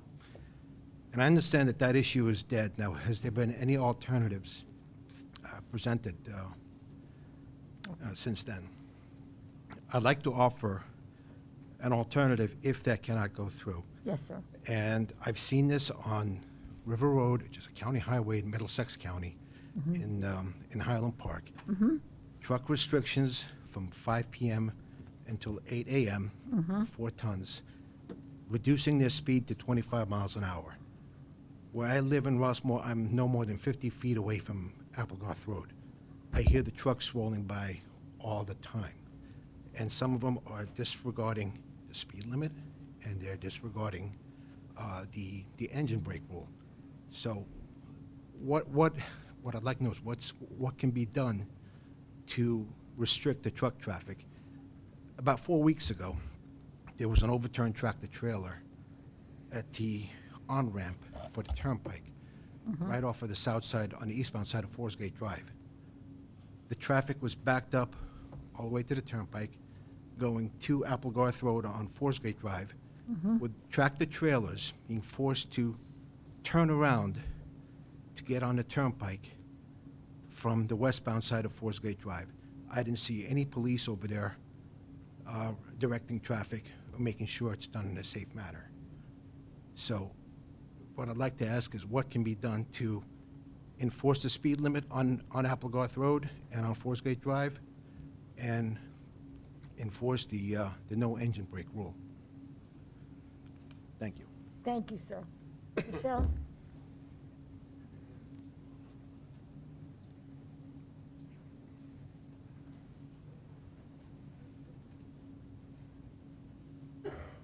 Thank you. Michelle Arminio, 9 Nathaniel Street. Just a suggestion. Yes. Some people may want to have the full 5 minutes and then hear the answers later. And some of us would like to maybe hear the answers after we ask the question. So it might be a little cumbersome for the council, but maybe if each person can choose how they would like the response to be, if you will indulge each democratic participation, Thank you. that would be excellent. Thank you, Michelle. Thank you. I'm an idea person. Okay, so the first one is, and I would like answers while we're going. And when I'm satisfied with them, in case it gets too drawn out, I don't mean to be rude, but I'll thank the person for the information I'm looking for. The ordinance for introduction, R82021019, the electronic submission for land use applications. That was for new introduction, right? So it's going to maybe be passed next month, right? Yes. Yes. Okay, for second reading. My request would be, if that passes and you get electronic, you obligate the applicants for electronic submissions, I would ask that those be put on the website prior to the application being heard. Mr. Van Zoris is shaking his head, but I had an incident last week when I wasn't able to attend, I think it was the zoning board meeting. Now, during the remote, so we know it's possible technologically to have those applications put on the website, because during the remote meetings, they were all put on the website prior to the application being heard remotely. When I called last week to see it, because I was unable to attend, I wanted to review the applicant's paperwork and documentation, and I was told that it was no longer going to be put on the website. There's no excuse now for that, so I would highly request, if you're going to pass this ordinance to require these applicants to submit electronics, then they should be put and available. What I was told was, yes, well, we could come into the municipality and review them at any time. Well, for someone who works 9 to 5 now, it is absolutely impossible for me to take advantage of that. And these are, again, public documents. They should be readily available, and we now have the technology to put them on. So that would be my request on that The one. purpose of this ordinance is to do that, Is it? is to get them earlier. We usually get them just before the meeting and put them on. So the purpose of this is to get them, when you file your application, you have to give it to us so we can put them on then. Well, So you get aren't they early. due 10 days before the application is Yes. supposed to be heard? No, before the hearing. Before the now they're hearing, go- I'm sorry. Remember, they file their applications 45 or 60 days before that. So the purpose is to get them in the beginning, not just before the hearing, so that we have them so we can put them on. Okay. So get them on earlier. All right, so good. I'm glad. You're Look welcome. at that. We can think Yeah. alike. All right. I was curious as to the, Mr. DePiero talked about, Councilman DePiero talked about contaminated wells. Are there contaminated private wells in Monroe? I know we have some contamination in our aquifers, some of our aquifers, but are there private wells contaminated? I thought I heard that. Health so- department question. That's- It's a health department question. I don't know that we know. We don't even know we know. Exactly, We're not aware of Michelle. it. It is We wouldn't know. tracked by both the health department and the DEP. Monroe we don't- Utility Department doesn't track private wells. Could, Not could, m- Council President, could we have Mr. Councilman DePiero explain that? Because maybe I misheard, and I was just curious. I'm very conscientious about a potable water in this community, so. But, might as well do this quickly now. Yeah, as long as it's during your. It's fine, your that's time, fine. your time. That is Please. acceptable, thank Go you. ahead. That's what the resident said, that happened to him in 1984, and it's happening to 84. him again. So he contacted the Board of Health, and he's waiting for the results. I would be very interested, primarily because we rely entirely now on our underground aquifers in Monroe. And the more construction that we are experiencing, the more we're going to be drawing from those wells for our future. I'm concerned about allocation. I'm concerned about our wells going dry. If you hear about things in California with climate change and all this other stuff, they are in Arizona, in the Midwest. It can happen in Monroe. We got tournament. Time's up, Council Okay. President. Time is up. We have to Michelle. be very careful with our water. Yes, we do. Thank you. Thank you. Was there someone else, sir, who was waiting to be heard? I see we have 3 more hands up. Mr. Martin, you are up next. And I see that Mr. Gunkelman Yes. has his hand up, and It's going real quick. I just want to Still has her hand. give thanks to Mark Rasimowitz for the paving. I was kind of lucky this year because my street got paved in front of my house, and my street got paved in front of my new office. So thank you, Mark. I don't know how it happened, but great.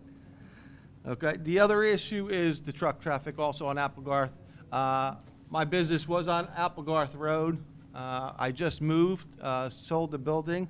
I could not stand and to sit in my office with the amount of trucks that were going by.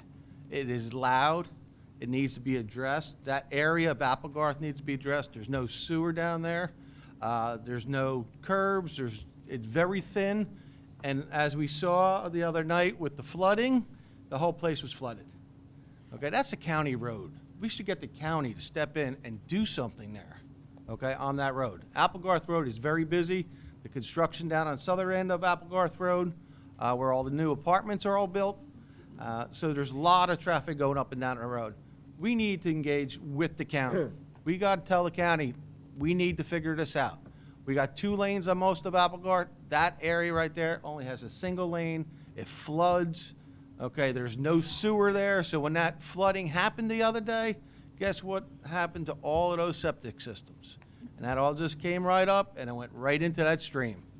Okay, so that needs to be on our list to address. But I want to, again, thank Mr. Rasimowitz about the paving. It just happened to work out great this year. And I have one other 3-letter word that we got to watch out for. And I know Mayor DeLina is trying his best to get this taken care of over at the landfill. But CME is the other evil word we got to watch out for. It's our tax dollars that we're spending on this. Okay? We need to watch them. I don't care if Mark watches them. I don't care if anyone else watches them. But again, engineering firms see that we're at a weak position, and they're going to look at it that we can make money. So let's keep an eye on them, guys. Thank you. thank you. Sir, and then the other 2 folks, Lucille and George, are waiting for us. Yes, sir, your name and address again, please. Adam Elias, 93 Old Church Road. Thank you. I wanted to thank the township attorney and the business administrator for indulging my question earlier regarding the bond ordinance. I moved into Monroe Township on Valentine's Day 2020, about 29 days before the first shutdown, so it was good timing. I think my wife and I would have strangled each other had we stayed in our small old house a day longer. I always told my wife when we got married, we're now going on 5 years in September, that whatever community we ultimately settled in, it was important that we really invested in that township, that we really became stakeholders of that community, not just simply residents. We picked Monroe Township, and I'm proud to have said that we picked Monroe Township. Hearing where we stand in the numbers, I thank you, Mr. Weinberg, for taking it a step further, my question, and going into the debt ratio of the township as it stands. What's happening right now on both the federal level of the printing of money, the state level of borrowing an exorbitant amount of money, it's truly, as As a young parent, as a young resident here in Monroe Township in New Jersey, it's horrifying. I'm horrified by the future of our economy, both on a state and federal level, and it's refreshing to see that the Township of Monroe is managing its finances so well. And I come as a private taxpayer here tonight to really ask the board, to urge the board, really, plead with the board to continue to manage those finances in a responsible way. If not for my kids, who are now 3 and 1, they have a long road ahead in Monroe Township. If not for them, for my parents who moved into Monroe Township last summer, a few months after me, I was able to talk them out of Edison and coming into Monroe Township. For all the 55-plus communities in Monroe who came here, my father kept saying to me, where are we going to go if we leave Edison? And I told him, come to Monroe. I'd like to continue to prove to him that Monroe Township was a good choice, that it's an affordable choice, and to all the 55-plus residents here in Monroe, all the young families who have many years ahead. We need to make sure that we keep our borrowing and our spending in a responsible level. So to do that, I ask that the board work closely with the state representatives of the district, make sure that their voice is being heard on the state level, that we are working closely. The state is spending a lot of money this year, and it's important that Monroe Township get a piece of that pie. Monroe Township is growing probably as fast as the people are fleeing out of New Jersey. People are coming into Monroe Township, and it's important that we exhaust all financial remedies from the state, from the country, before we start borrowing and before we start raising our own coffers for our children in the years ahead. So thank you all for your service. Thank you so much for managing Monroe Township in such a responsible way, and I ask that we continue to work closely with the state to keep debt levels low. State can borrow all the money they want. The federal government can print all the money it wants, but I would like to see Monroe Township continue to manage its budget responsibly. Thank you. Thank you so much. Lucille? Yeah, that's what, we don't have a hook, but you're certainly welcome to come back again. And then Mr. Dunkelman? Lucille Panos, 1208 Lindera Plaza. Yes. So, I just have to say, I moved to this town less than 2 years ago because it's near my family, and this is where I thought I'd like to spend my golden years. I still like my husband, we hang out. The one event, the Thursday night events, they were wonderful. I don't want to embarrass you, Councilman DePiero, but I saw you dancing at one, and I even took a video. So, only because it was heartwarming to see an elected official with the same beat as the people of the town.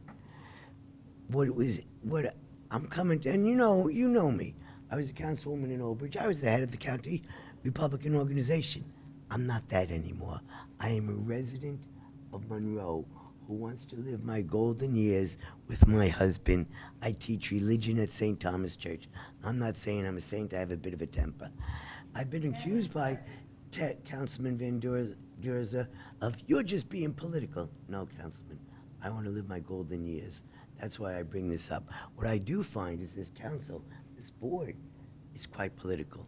When you were off mic last at that one meeting, the first thing out of your mouth, oh God, the Republicans are coming, we better be better prepared. What kind of statement was that? I know you apologize for your misspoke, but whatever. Then I look around. Now, one of you council people ask a question on an ordinance. The only one that answers a question is Mr. DePiero. Like, you guys are locked in step. It's not good for the town. I've been involved politically, government-wise. That's not good. It's, you have to ask questions or you just walk lock in step. Not a good thing. So I'm asking you, start to get involved with what the people really care about. Ask a question. Do you agree with everything that comes up here? Mr. Ventura, you want marijuana and they don't. That's the only other dissension I ever heard on this council. But, so, let's get back to CME. That whole little thing about the fair and open, who was giving, 4 people are contracted in the beginning of the year. I'm familiar with that. I went out and made 3 phone calls to different townships that do the same thing. They all call and give a contract, open that contract up to one of those 4. You could say CME was the best in landfill. Come on. Well, they started it, so now they're going to finish it. There should be a conversation even among engineers. Hey, give this one person part of the contract, and the second part, they could actually be a check and balance. But no, you don't give to the engineers who contributed most to the political party, whether it was at the county level, state level, or the local level, and all your little PACs. Folks, this is my town. I want to stay here forever. This is very sad and disappointing, and I hope you guys change. No, I hope at least there's elected officials that will have a conversation on the council. Do you hear that a councilman emails the business administrator and doesn't get an answer? Alan, shame on you, man. You know? Like, okay, so I'm here to stay. I'm here to bring whatever knowledge I have of the good, bad, and ugly of government and politics. It's not going to happen in my town if it's my last dying breath. Thank you. Mr. Gunkelman was next, and then you, sir.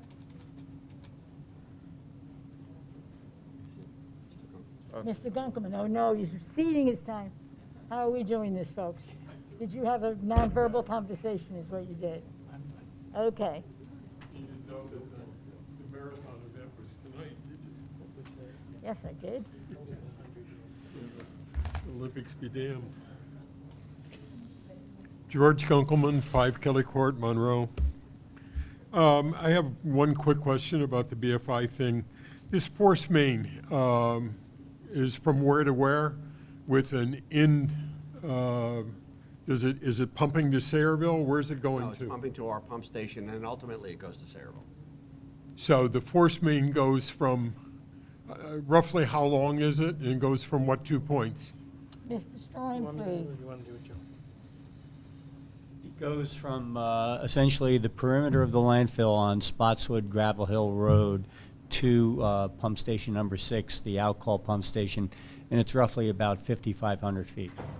Okay. Just about a mile. No laterals is really important too. Yeah, it's a force main. Yeah, no, I know what a force main is. I'm surprised that Sayreville is set up to handle that kind of material. They always have been. They've been treating it for as long as it's been there. Oh, They've always been treating it.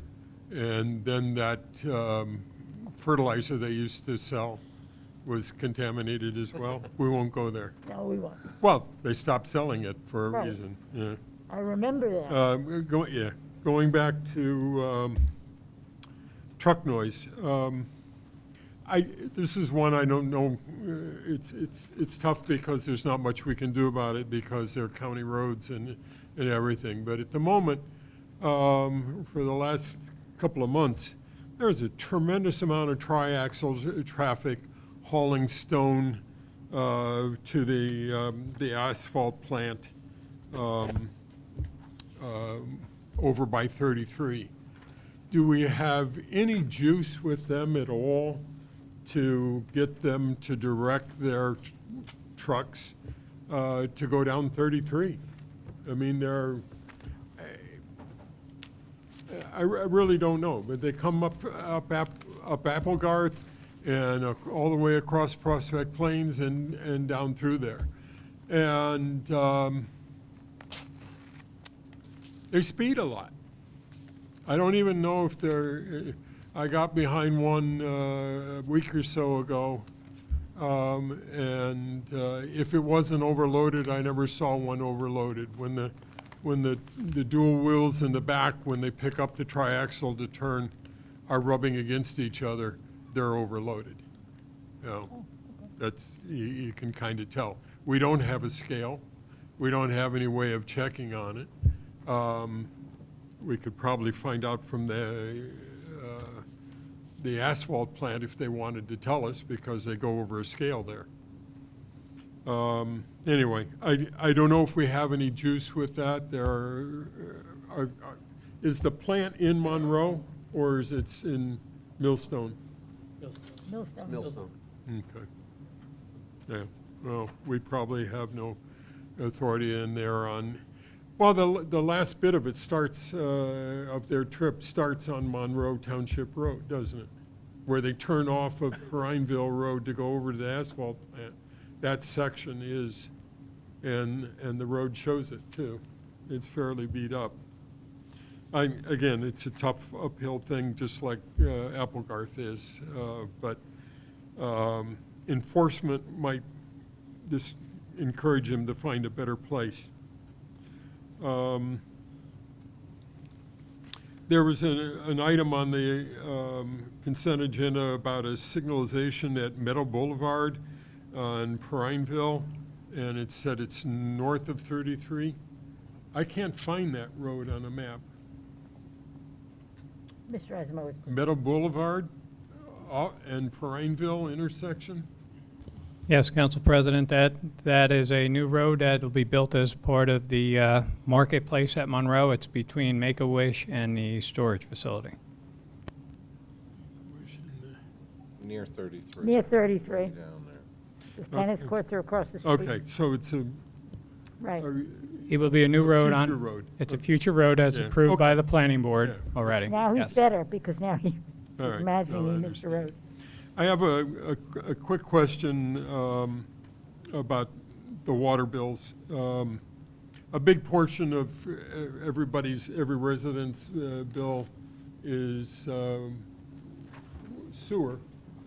Do the gated communities have separate metering for their irrigation? Time's up, Council President. Time's up, sir.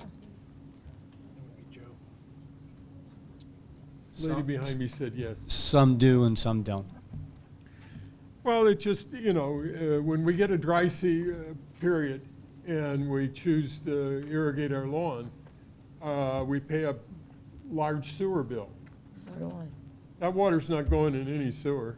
Everybody knows that. Is there some way we can get relief? I mean, the item is much bigger than our savings and tax this year, much bigger, on almost everybody these last couple of months due to the heat and the need to do a little bit of lawn irrigation to keep their lawn from yellowing out. But it adds up to significant money. My water bill is 2-3 times what it is in the wintertime. And it's just because my lawn's dying and it's not going down the sewer. But and yet I can drive by a gated community and there's water running down the road. And their sewer bill didn't go up, but mine does. So if you're the little user, you don't get a break, but if you're the big user, you do. And it's hard. No, it is. And some of the gated communities actually have their own irrigation system, their own wells that they're off of. Some do. Yeah. Yes, they do. So, I know we tried at one point to have separate lines, and it was, I guess, uneconomic. But I also don't understand that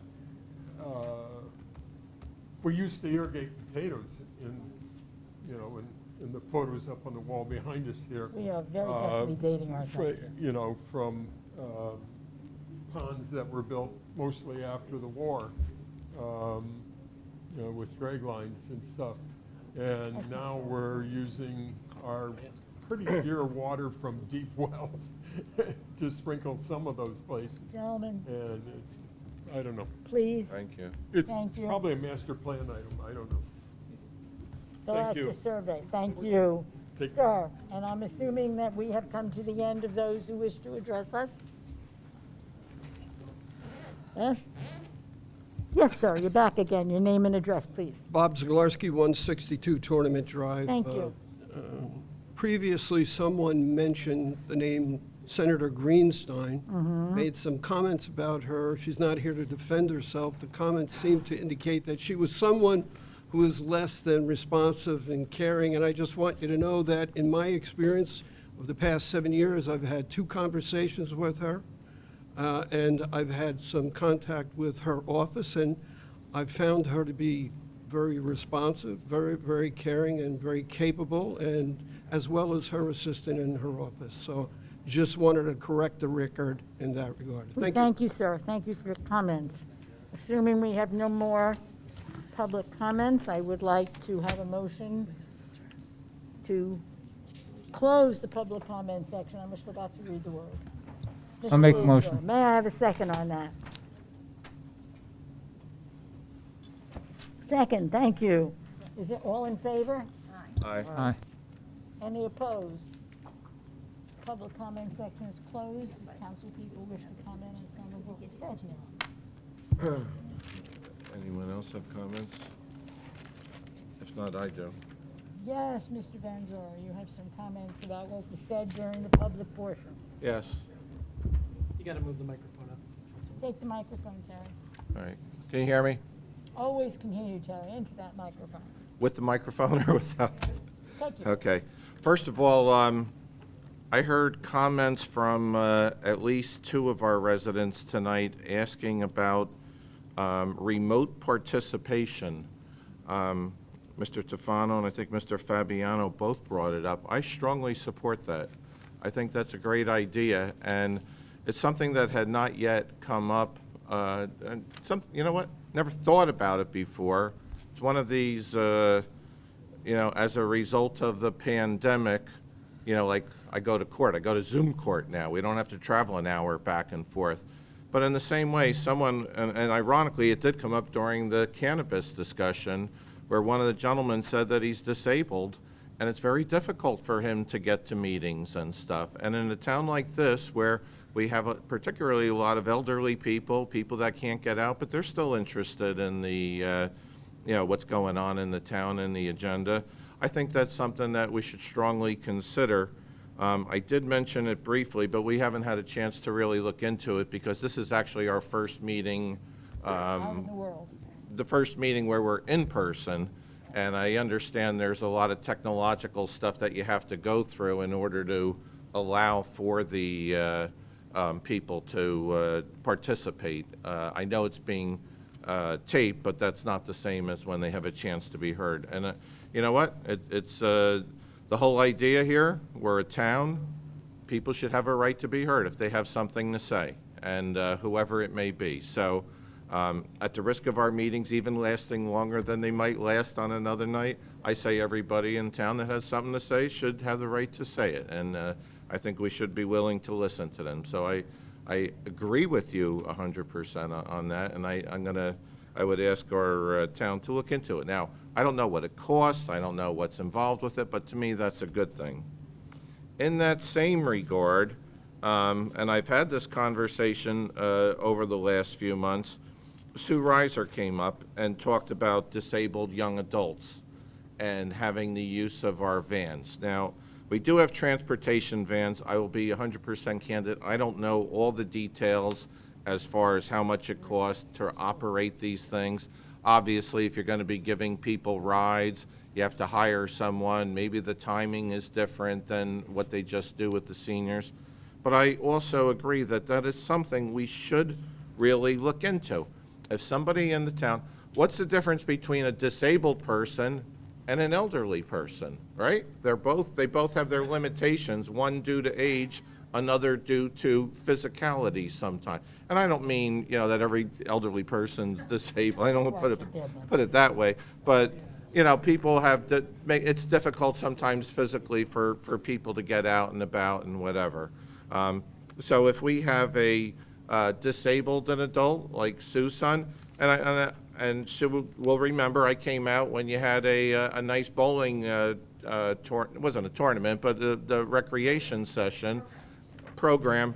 Did a wonderful job, and you know what? They're out there and they're enjoying themselves. Give them quality of life. Isn't that what life's really about? And isn't that what a town should try to do? And so I think that's a good thing.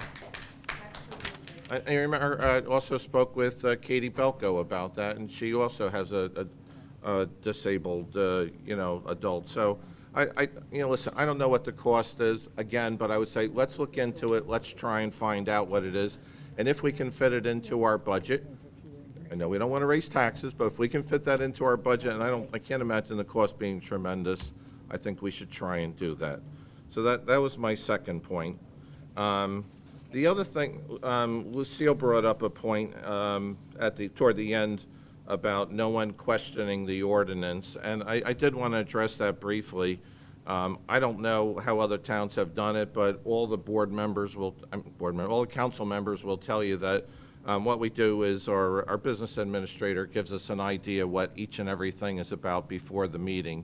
So it is pretty much fully explained in addition to reviewing the the proposed ordinances and things, so. Yes, Yes, yes, yeah, yes. each and every one of us, each and every one of us. So that's why there's not as many questions. Yeah, well, you know what? Excuse me. I will tell you. Stop now, please. Okay, Thank you. yeah. I would say that this is all explained to the point where we know what these things are all about. Whatever questions we have are answered when we have our pre-council session. Whether it be, and actually Charlie and myself are on the same Zoom call now to when we ask our questions and things. So, it's something that we do, and it helps to expedite things when we get here tonight. So that's a third thing. Now, Senator Greenstein was the one, out of all the legislators in the state of New Jersey, all of us, and Monroe is particularly affected because we have so many homeowner associations, but what was happening with your boards, and they are private boards, so the town's a little bit limited, but Senator Greenstein's the one that sponsored the bill, not just voted for the bill, but sponsored the bill to give associations immunity from any lawsuits arising as a result of COVID-19 restrictions. I mean, infections. So in other words, if you live in an association and you go in the pool and you get COVID-19, I'm going to sue the associate. No, you can't do that. And that's Senator Greenstein, who affirmatively, pushed that bill. And she pushed it, part of the reason, because we're in her district, and she knows we have a lot of seniors, and it's not just seniors, it's really anybody in the association. So I think she should be applauded for that. The other thing I was going to say, it gets a little bit more difficult. I might have to defer to legal counsel, but the issue as to what you can do against an association is a tougher call, because the town is limited in what they can do. Each one of your communities, it's a private community. It's almost, that's what a condominium association is, unfortunately. It's not an apartment building where you can go and yell at the landlord and regulate him. They own it, and they hire their own management company. Now, if the management company's not doing a good job and the board's not doing a job, vote them out, get yourselves in, and go ahead and hire a different management company that's going to do what you think they should do. That's what it's about. But they're like their own little democracy in there, and they can do things. Try and limit it. Now, I heard the one person say something about lifeguards not doing their job. I don't know. That might be a little bit different, because lifeguards might come under some regulations of the state and need things. But for the most part, they are their own thing. And we can't necessarily tell them to do any more than if you had a private residence and we're telling the private residence you can't do certain things. So it is somewhat limited. And again, there might be some other things that we could, we could try and address. But that's a tougher call. And then the last thing that continues to come up is, I don't know, suggesting that Linda Greenstein somehow by herself is going to be able to change the whole school funding formula. That's really hard. The school funding, people really need to be educated about this. And what it is, there was a case that came down. It wasn't a Monroe ordinance. It was a case that came down, New Jersey Supreme Court, that said everybody in the state of New Jersey has the right to have a thorough and efficient education, right? Correct me if I say anything wrong, too. But I appreciate You're doing great, You're Councilman. doing fine. Okay, so because of that, anybody in, yeah. It's not the first time they told me I talked too long, but. Keep going. But these are all questions that came up during our 19 or so comments to the board. Yeah. So you have, everyone has to do it, and that means people in Monroe, kids in Edison, kids in East Brunswick, kids in Newark, kids in Mahwah, all around the state. They're all entitled to an education. And in order to enact that, the legislature some years ago put together a plan, and the plan had a particular formula as to who gets what. Now, at one point, we were getting, I believe, about $6 million. a year, if I'm not mistaken. Governor Christie came along and knocked it down to 3 million a year. So now we were down 3 million. Since Governor Murphy's come in, we're back up to 7.8, and it's projected to go to 10 point something, if I'm not mistaken. Is that enough? No, it's still not enough. But try to go to Trenton and get a law passed where you're just going to say, Senator, go talk to all the other senators in the state, and by the way, get the assemblymen on board, and give it all to Monroe Township. It's tough. It's not easy, because everybody wants for their own constituents. Mr. No, no, no, no, No, you can't- please turn. you can't. No, don't. Please, sir, it is now his turn. We're the town Mr. council. Fabiano, meeting. please, no more now. Would you please? Mr. Fabiano, would you? Would? Fabiano, you're out of order. You're just out of order, sir. Please. Sir, you are out of order. Please allow him to finish. You had your time to speak. Would you please Council stop President. now? You are out of order. It appears we need to have a policeman present. We don't need a policeman. I have her phone number, I'll give it to you. She doesn't answer, the school board's been trying to get her for 2 years. Yes. Miriam. Would you please, sir? You know, Please. I have to tell you, there's a lot of people here tonight. We're on opposite ends politically, but they're polite and they make their statements. Sir, please. Sir. Asking you, you are out of order. Sir, Sir. please be Sir. quiet. Just be You're quiet. out of order. Be quiet. Just out of order. Order. Sir, can I tell you something? 2 years ago or 3, I worked on a committee here in Monroe with all different people and parents. And I that's move how- that we Mr. close the meeting. Please. And that's how we were able to get what we got, because we went with other communities. So it's not that we didn't try, but when you have a cut like from 6 million to 3 million because of dear Christie, we did our best, and so did our legislators. So it's not that we haven't tried. I spent 19... Please, folks. Sir, we tried. And as far as adult communities, No, they don't.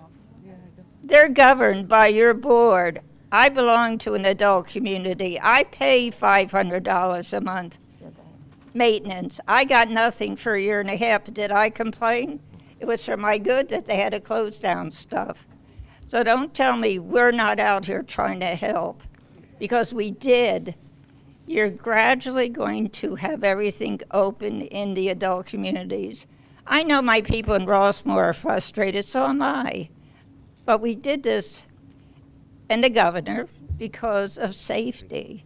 And it's gradually coming back. But sir, don't ever tell me we don't fight I'm for adjourned. education. Sir, I did. Sir, I did. I'm done. I need a motion to adjourn. I'd like a motion to adjourn the meeting, please. I make a motion May I to have a adjourn the second meeting. on that motion? Second.